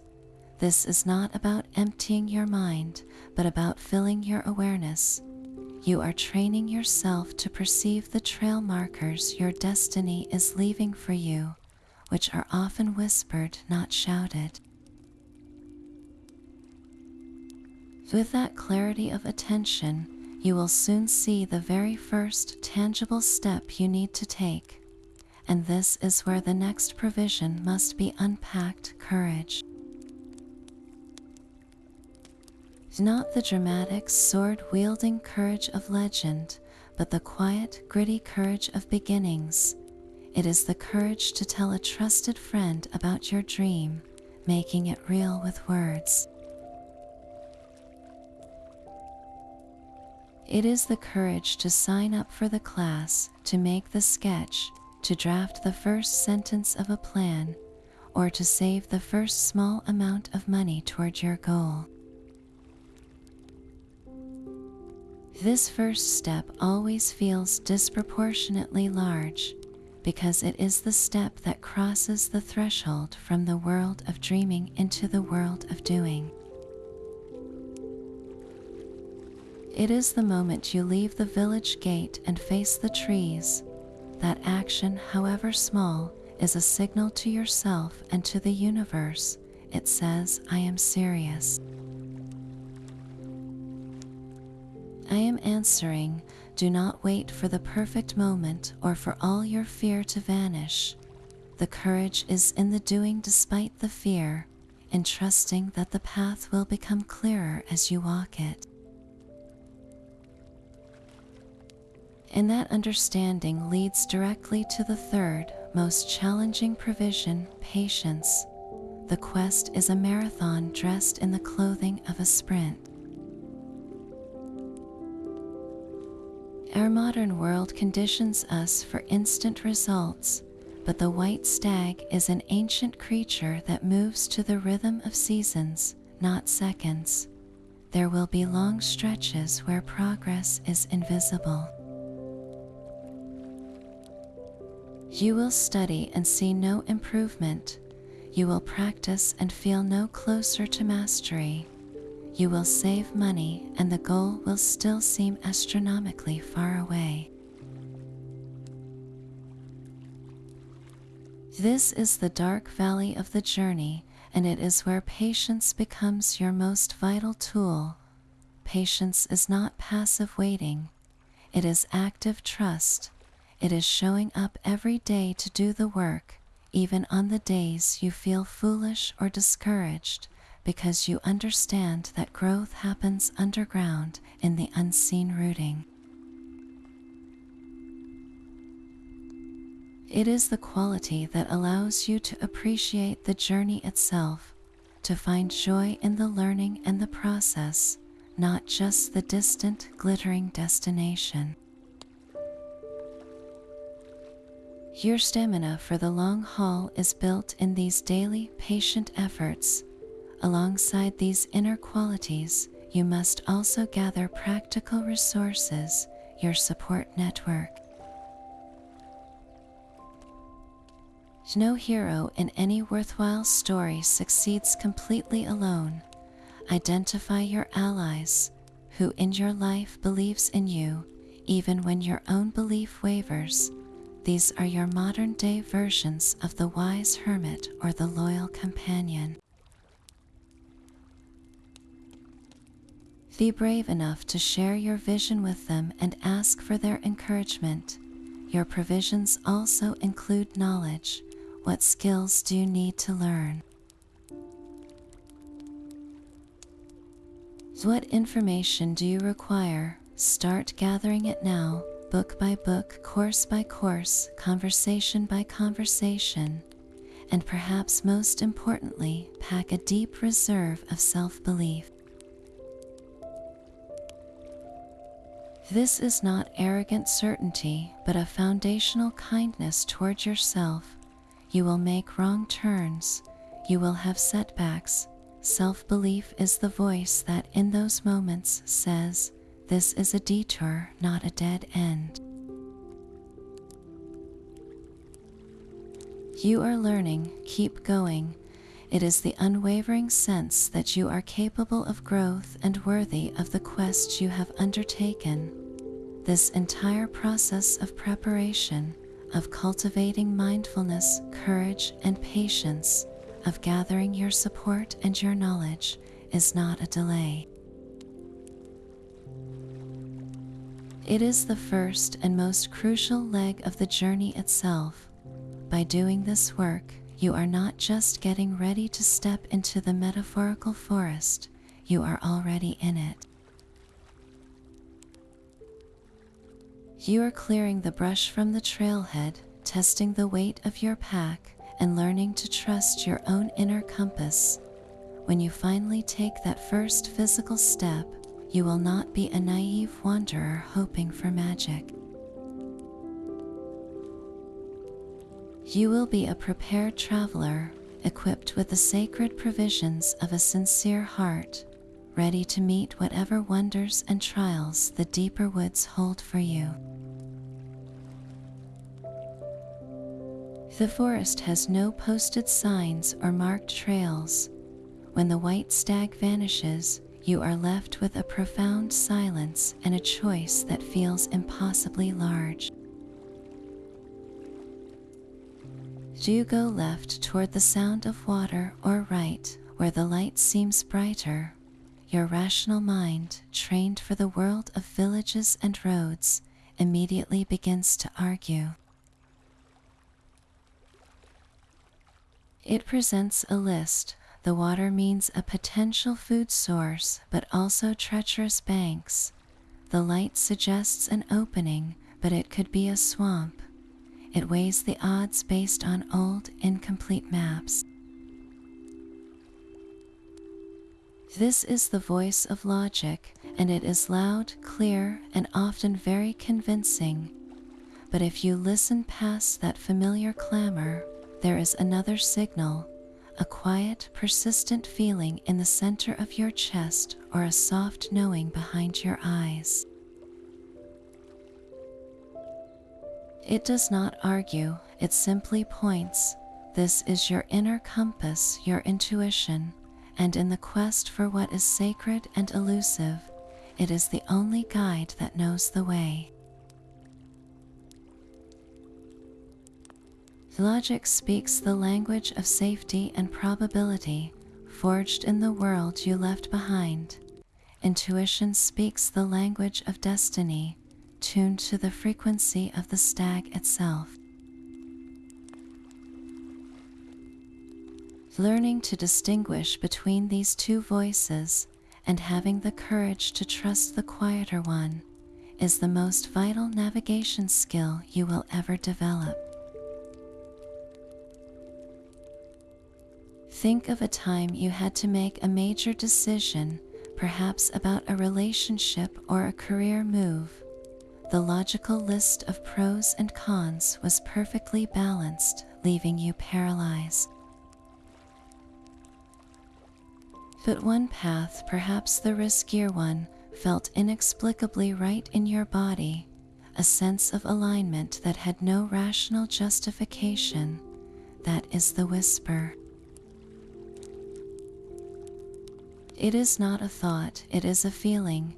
It might be a sense of expansion, a feeling of doors opening inside you, or a deep, resonant calm when you contemplate one option over another. Conversely, the logical choice might make perfect sense on paper, but create a subtle tightening in your gut, a quiet sense of dread or contraction. That is your intuition waving a red flag, a warning that this path, however sensible, leads away from your own wider trail. So how do you tune into this subtle frequency when the world and your own anxious mind is so noisy? It begins with creating pockets of stillness. You cannot hear a whisper in a hurricane. Simple meditation is not about emptying your mind, but about quieting the volume on the shouting voices so you can hear the gentle one. It can be as simple as sitting for 5 minutes and focusing on your breath, observing your thoughts like clouds passing by without latching onto them. In that space, ask a silent question about your path and then listen not for words, but for the felt sense that arises. Does an image of turning left bring a wave of peace? Does the idea of giving up now cause a sharp pang of regret? Your body holds the answers logic cannot compute. Beyond internal stillness, start paying fierce attention to the external world's gentle nudges, what Carl Jung called synchronicities. These are meaningful coincidences that feel too perfect to be random. You are struggling with a decision about a creative project, and you randomly overhear a stranger discussing the very medium you are considering. You think of an old friend who could help, and they text you out of the blue an hour later. The book you need falls off the shelf at the library. These are not miracles in the grand sense, they are the forest whispering. The universe, or your own deeper psyche, is communicating through the fabric of reality, placing clues along your path like breadcrumbs. The rational mind will dismiss them as chance. The intuitive mind recognizes them as confirmation, a wink from the cosmos saying, "You are on the right track, keep going." Finally, practice trusting the gut feeling in small things. Start with low-stakes decisions. Which route feels better on your walk home? Which vegetable at the market seems to call to you? When the phone rings, do you feel a lift or a slight resistance before you even see the name? By honoring these tiny intuitions, you build a relationship of trust with your inner guide. You prove to yourself that this compass works, that it leads to interesting discoveries and often a deeper sense of flow. Then, when the big crossroads comes, when the map is truly blank and the stag is gone, you will have a history of reliable guidance to draw upon. You will know the difference between the voice of fear disguised as logic and the voice of truth that speaks through a quiet, unwavering knowing. The quest does not reward those who overthink every root and rock. It rewards those who learn to walk by faith in their own inner light, who understand that sometimes the most direct path to a luminous goal is not a straight line drawn by reason, but a winding, felt trail followed by the heart. But the deepest woods hold more than one kind of ghost. For every vision of luminous white, there exists a possibility of its opposite, a shadow moving with equal grace through the same trees. This is the black stag, a creature as ancient and archetypal as its brilliant counterpart, and its appearance marks a critical turning point in any true quest. Where the white stag pulls you toward destiny, the black stag often emerges from within, a manifestation of everything you fear you might become on this perilous journey. It is the symbol of the shadow self, that part of your psyche you have repressed, denied, or tried to outrun. Its antlers are not branching light, but tangled darkness, and its eyes do not hold a knowing invitation, but a challenging magnetic void. To see it is to come face to face with the hidden cost of the hunt itself. The black stag does not necessarily seek to destroy you, it seeks to reveal you to yourself. It represents the moment the noble pursuit curdles into a consuming obsession. Think of the knight who began his chase for glory and honor, but after months of hardship and frustration, finds his thoughts narrowing to a single burning point: capture. The radiant goal becomes a possession to be owned, a trophy to prove his worth. The purity of the quest is poisoned by the ego's desperate need to conquer. In this state, the forest itself seems to grow colder, the shadows longer, and it is then that he might glimpse it, a stag of jet black fur, moving silently parallel to his own path, always watching. This creature embodies his own corrupted motivation. It is his pride, his arrogance, his willingness to trample the sacredness of the journey just to claim its symbol at the end.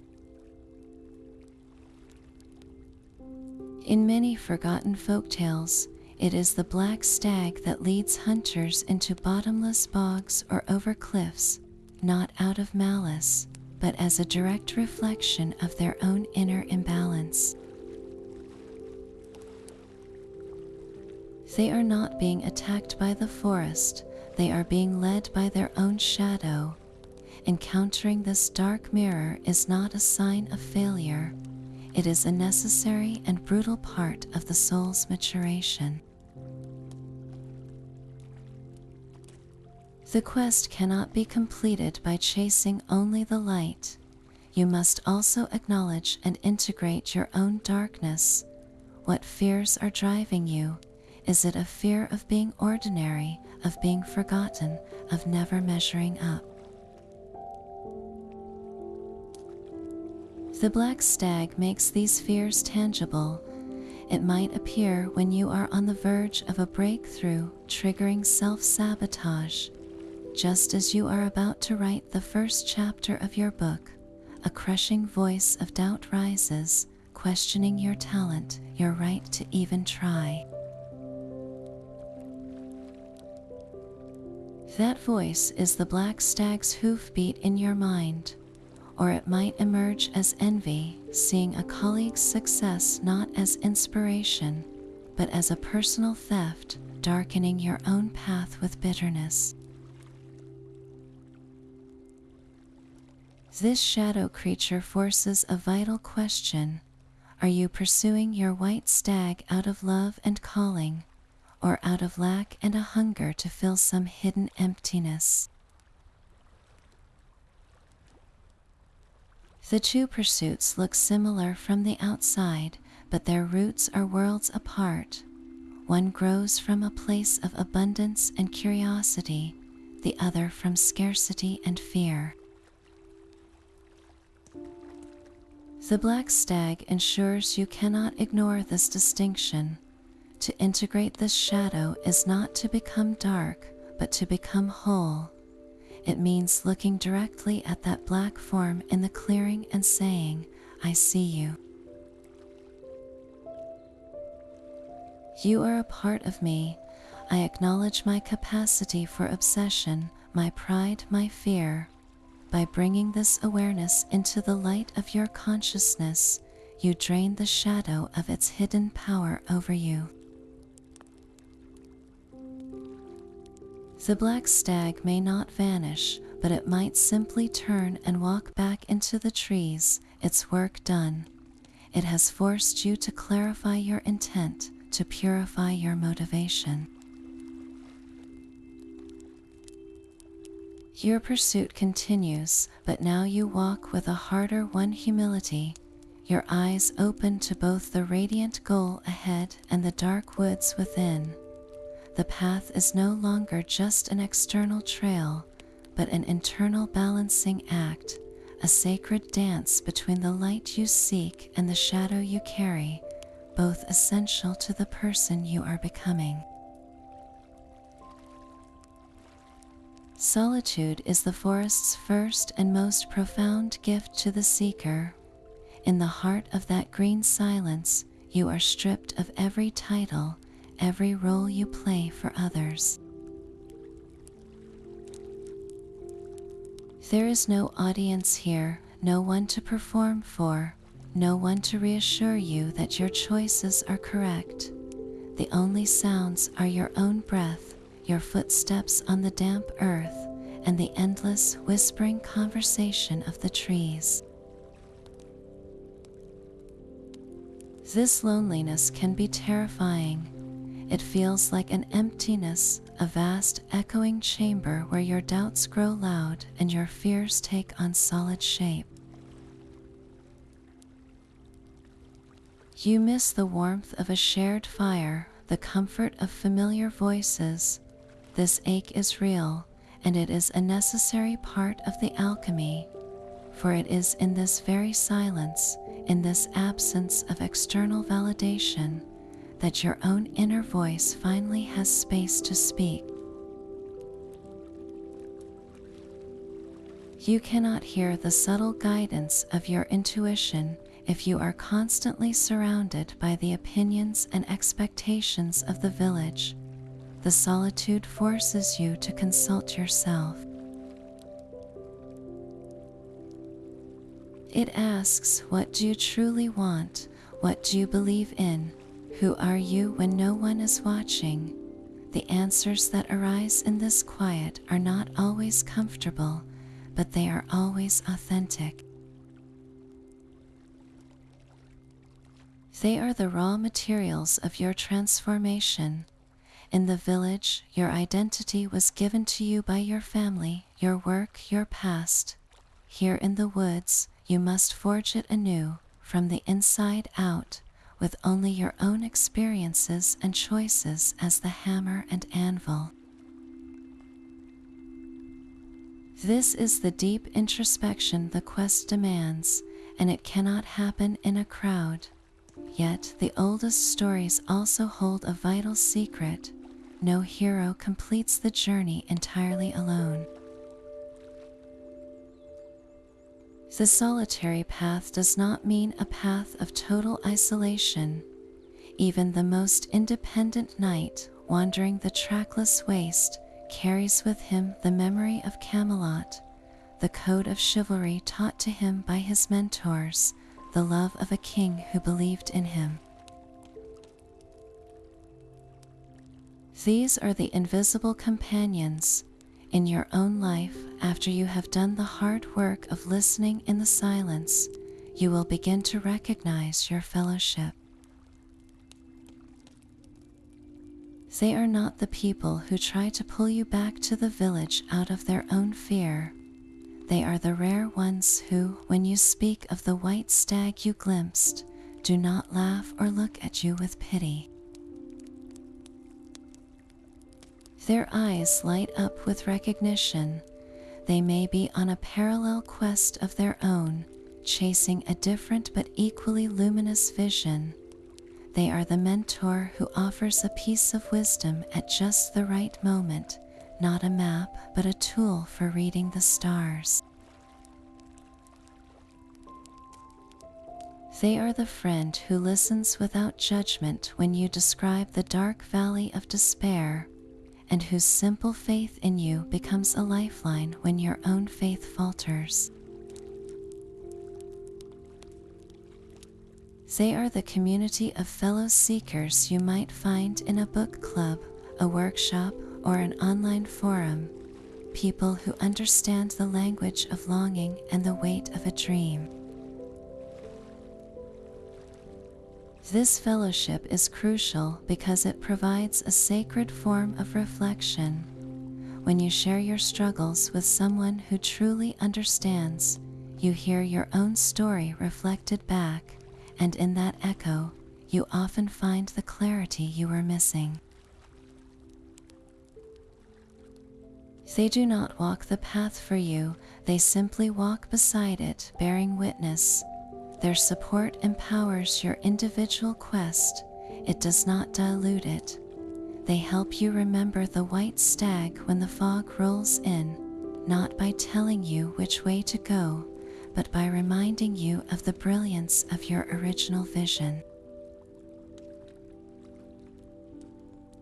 They celebrate your small victories, the crossed river, the navigated thicket, because they know these are not minor events, they are monumental triumphs of the spirit. In this way, the journey beautifully balances the solitary and the communal. You must venture into the deepest woods alone to find your truth, but you return to the edge, to the campfire of your fellowship, to integrate that truth, to share its weight and its light. Your quest becomes a thread in a larger tapestry, connected to others who are also brave enough to answer a call.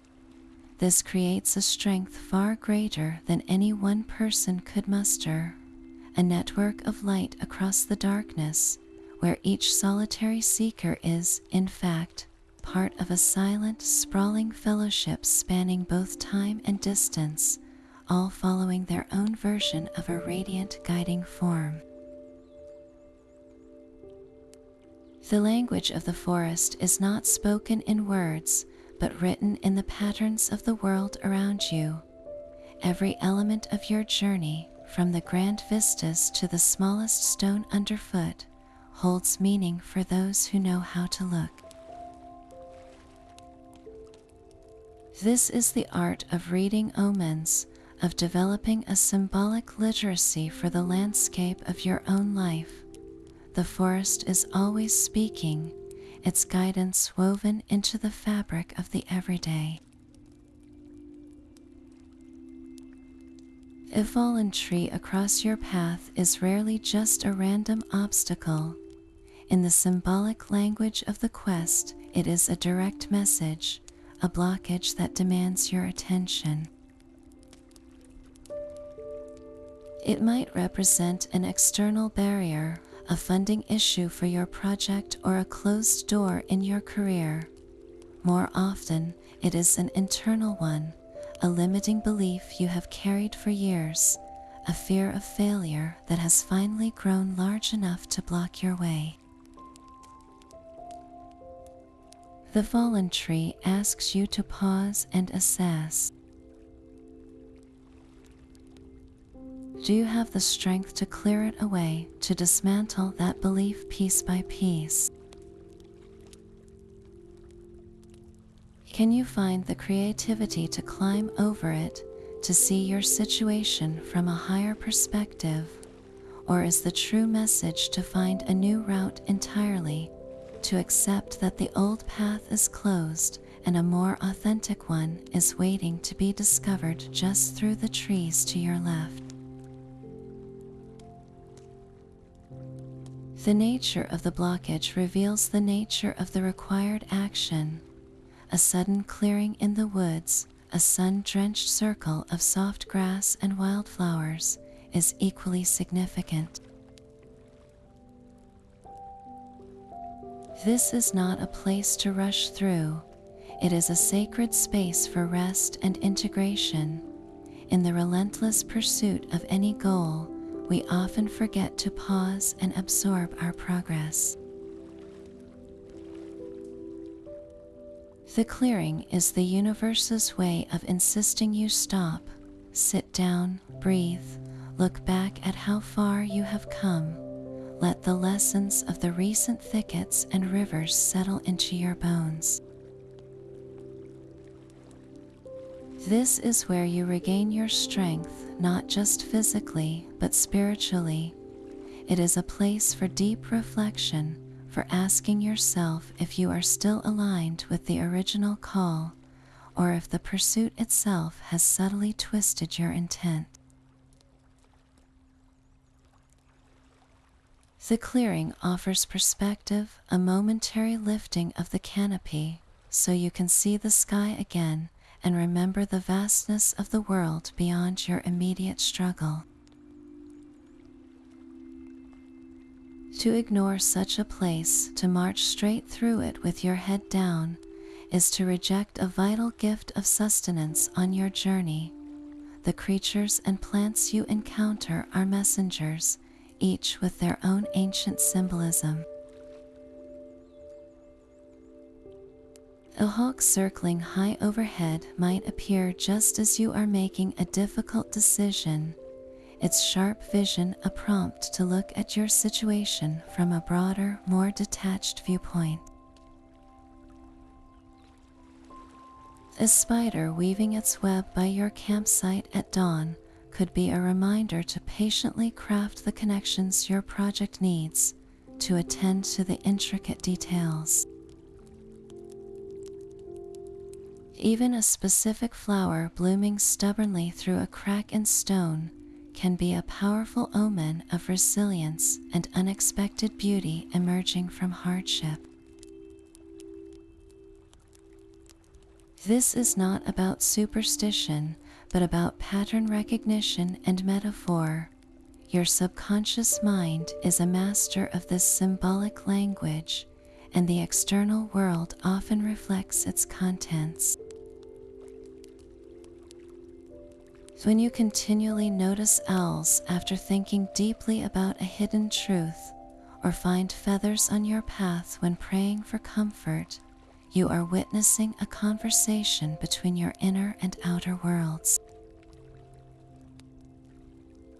The universe seems to conspire to offer these signs precisely when you need them most, but only if you are paying a certain quality of attention. Developing this symbolic literacy begins with a shift in perception. Start by asking a simple question as you move through your day. What in my environment right now feels like it has something to say to me? Maybe it's the persistent traffic jam that feels like the frustration of your stalled progress, urging you to find a different route. Perhaps it's the unexpected help from a colleague, a clear spring in your personal forest, reminding you that support is available. A repeated song on the radio might carry a lyric that answers a question you held in your heart. By practicing this kind of open, receptive looking, you train your mind to see your life not as a series of random events, but as a living story in which you are both the protagonist and the interpreter. The signs are always there: the fallen tree, the clearing, the calling bird. They are the grammar of a guidance system far older than any map. Learning to read this language transforms the quest from a blind trek into a sacred dialogue, where every step is an answer and every moment holds the potential for a whispered direction from the world itself. There is a clearing where the light does not fall, it rests. It is a pool of gold, warm and still, and in its center the white stag stands. It does not flee. It simply turns, its majestic head lifting, and its dark, liquid eyes meet yours. In that suspended heartbeat, the entire chase, the thorns, the rivers, the dark nights falls away into a profound and ringing silence. This is not capture, this is communion. The air itself seems to hum with a gentle energy, a palpable field of peace that wraps around you both. You feel no urge to step closer, to reach out a hand. Any thought of possession evaporates like mist in this new sun. The distance between you is not a gap to be closed, but a sacred space to be honored, the exact distance required for two sovereign beings to acknowledge one another. In its gaze, you do not see an animal. You see a deep, ancient intelligence, a consciousness that has watched centuries pass under these same trees, and you realize, with a shock that is utterly calm, that it sees you in the same way. It sees the weariness in your bones, the hope that has weathered doubt, the person you were when you entered the woods, and the person you have become in order to stand here now. There is no judgment, only recognition. A silent understanding passes between you, wordless and complete. It is a conversation that bypasses language entirely, flowing directly from spirit to spirit. It says, "You followed, I led, we have arrived." In this exchange, a quiet energy circulates, not taken, but shared. You feel a warmth spreading from your chest, a luminous certainty that this moment is the entire point. The frantic need to prove yourself, to achieve, to claim victory, dissolves into a profound and grateful peace. You understand that the stag was never running from you. It was running for you, drawing you along this specific, winding path so that you would be remade into someone capable of standing in this glade without demand, without fear, able to receive this gift of silent connection. The separation between pursuer and pursued, between human and myth, simply melts. You are not facing a creature from a legend. You are in dialogue with a part of your own soul that had become externalized, a symbol of your highest potential now looking back at you with gentle, knowing eyes. The quest finds its fulfillment not in an ending, but in this exquisite, timeless alignment. You have not captured the stag, you have met it, and in that meeting, you are finally and completely found. Yet the clearing is not the end of the path. The moment of communion passes, the white stag dips its head in a final gesture, and then turns, melting back into the forest from which it came. You are left standing alone, but the silence now feels different, filled not with absence, but with a resonant fullness. A profound truth settles upon you, as gentle and inevitable as falling leaves. You must go back. The quest is not complete until you carry what you have found out of the woods and into the world you once called ordinary. This is the final stage of the hero's journey, the return with the elixir. The elixir is your boon, the treasure you bring home. It might be something tangible you created along the way, a skill you forged in difficulty, a piece of art, a new way of healing, or a business born from a solved problem. More often, though, the true elixir is intangible, a deep and quiet wisdom. It is the inner peace you earned in the dark valley. It is the clarified sense of purpose that now burns with a steady flame where there was once only restless smoke. It is the unshakable knowledge of your own resilience, the patience to listen, and the courage to begin. You carry this elixir within you, a luminous weight that changes your center of gravity. The journey back to the village, however, is its own kind of trial. The world you return to has not changed. The same streets, the same faces, the same daily rhythms persist. But you are fundamentally altered. You have seen the forest breathe, you have spoken with your shadow, you have met a stag made of light. How do you explain that at the market? This is the challenge of integration, of weaving the magical thread of your quest back into the familiar tapestry of everyday life. You may feel like a stranger in your own home, speaking a language your loved ones do not yet understand. They will ask about your time away, and you will struggle to find the words. The stories of river crossings and silent glades sound like madness or metaphor to ears that have only known the solid ground of the village. The first impulse might be to hide your transformation, to slip back into your old roles and clothes, letting the elixir sit unused within you. But a boon unshared is a treasure buried, and it will weigh on your spirit. The integration begins not with grand pronouncements, but with subtle shifts in your being. You share your insights not through lecture, but through action. The patience you learned in the woods manifests as a new calm during a crisis at work.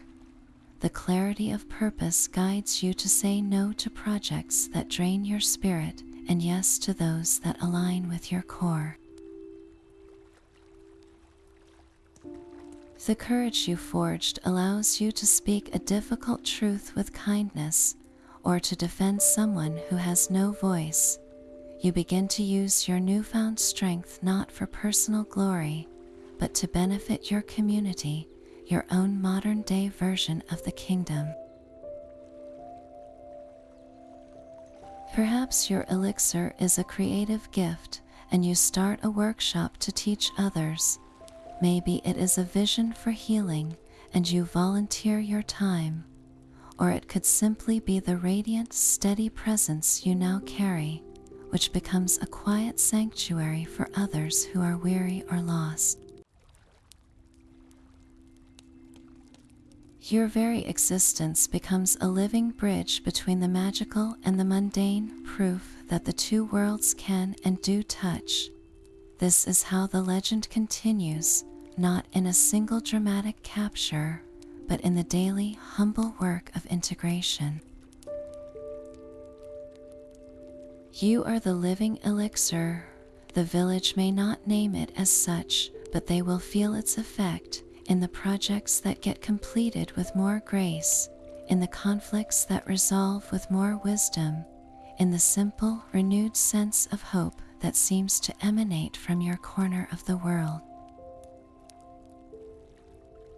You have returned not to the life you left, but to a new life built upon its foundations, enriched by the gold you carried out of the forest and are now slowly and surely learning to spend. But the forest does not end when you close your eyes. The white stag is a creature of twilight and dawn, and it moves with equal grace through the shadowed landscapes of our sleep. As a dream symbol, this luminous animal carries a profound and personal message, a nocturnal call from the deepest parts of your own psyche. To dream of a white stag is to receive a direct, unfiltered communication from your subconscious, a vision that bypasses the logic of your waking mind and speaks in the pure language of symbol and feeling. It is your inner self using one of humanity's oldest archetypes to get your attention.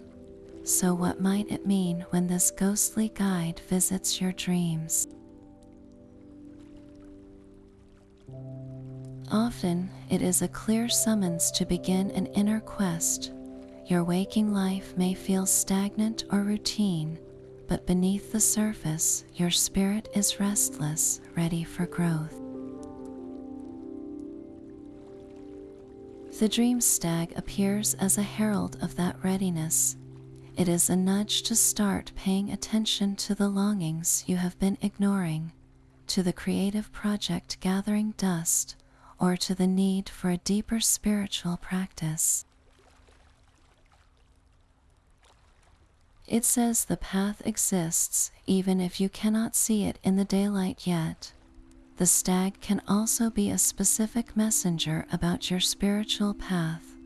Its radiant whiteness in the dream might reflect a purity of purpose you are being called to embrace, or a need to seek higher guidance. Perhaps you are at a crossroads, unsure of which direction holds integrity. The stag's appearance can be a vote of confidence from your own soul, an affirmation that you are on the right track, or a compelling sign to turn toward a more authentic way of living. And most beautifully, it is frequently an omen of positive transformation already in motion. You may be in the middle of a difficult period, feeling lost in the thickets of change. To see the stag in a dream can be your subconscious reassuring you that this struggle is purposeful, that you are being led, even in the darkness, toward a clearing you cannot yet imagine. It symbolizes the luminous potential waiting to be born from your current challenges.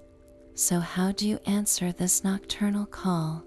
The first and most important step is to capture the vision before it fades.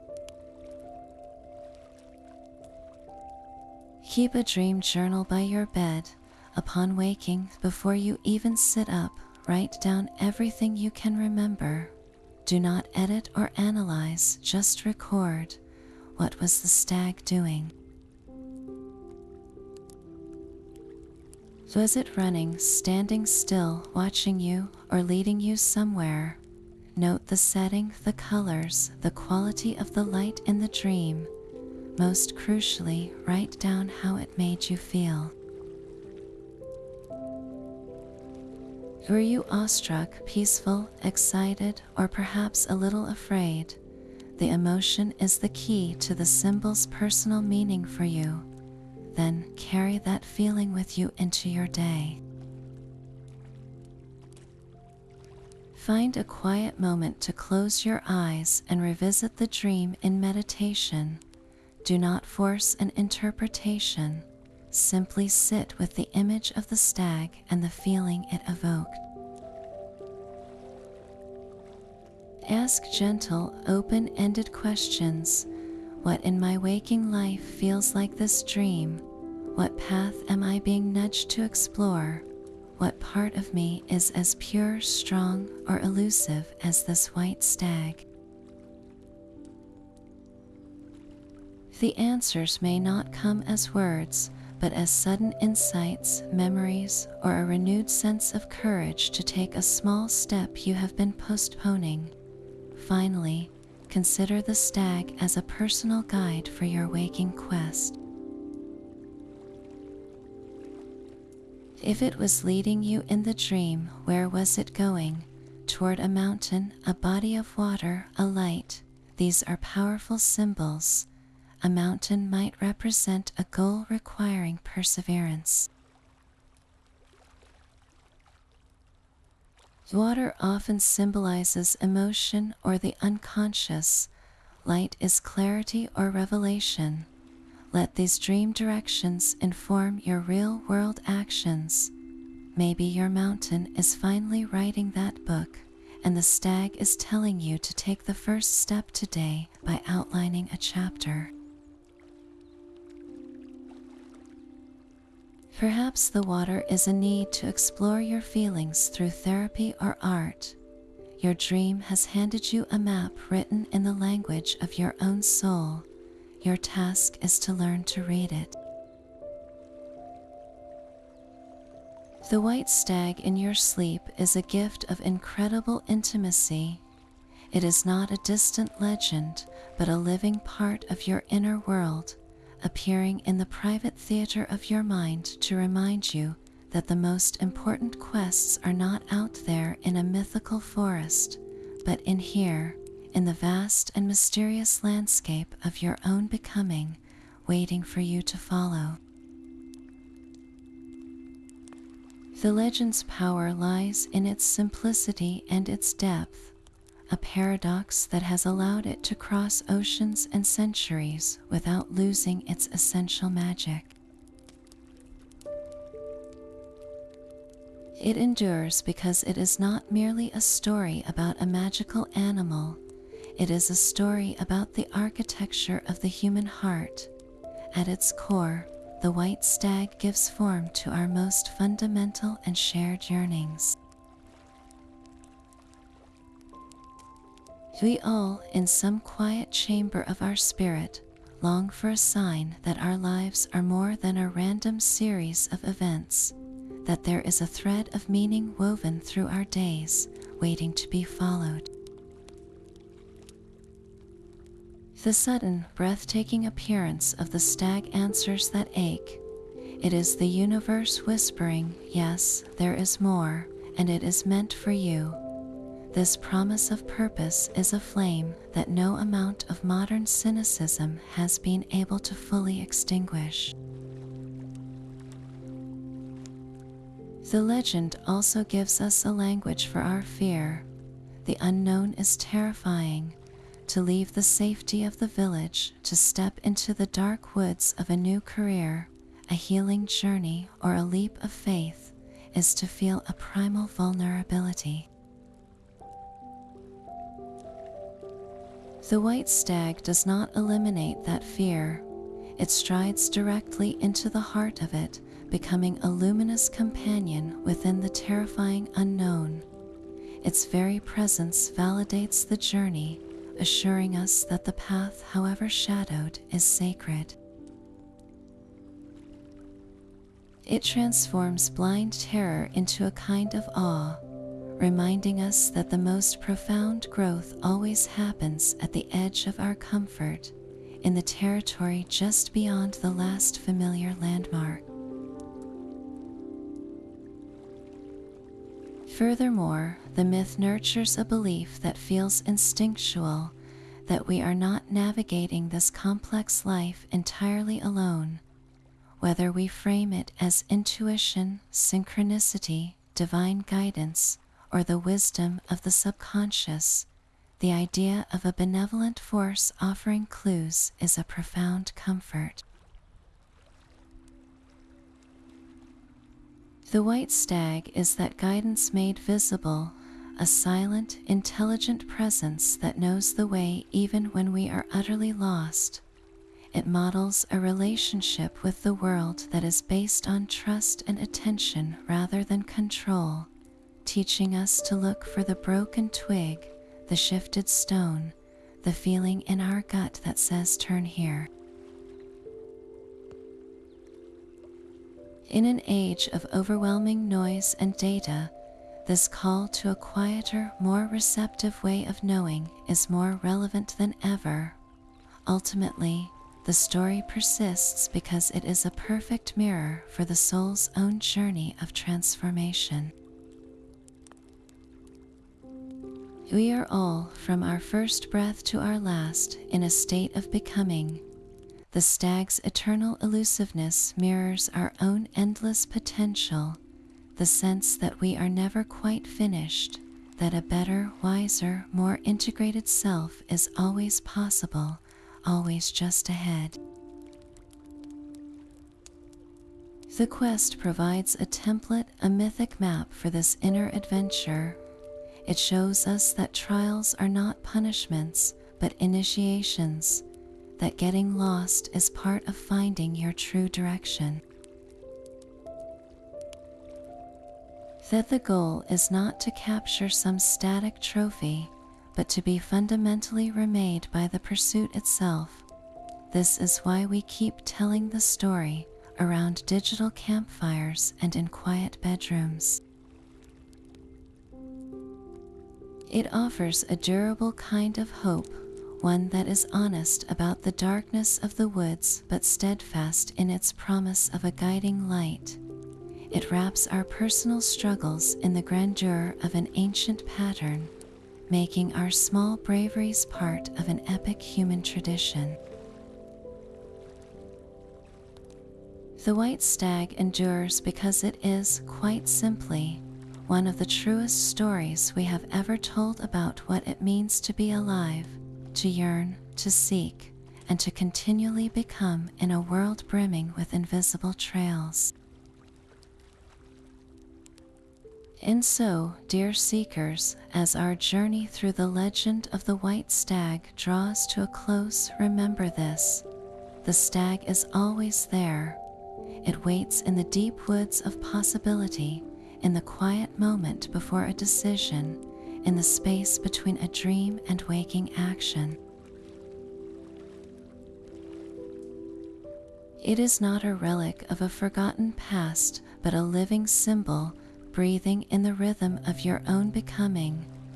Whether you encounter it in the pages of an ancient tale, in the vivid tapestry of a dream, or in that quiet, persistent pull of your own spirit towards something more, its message remains timeless.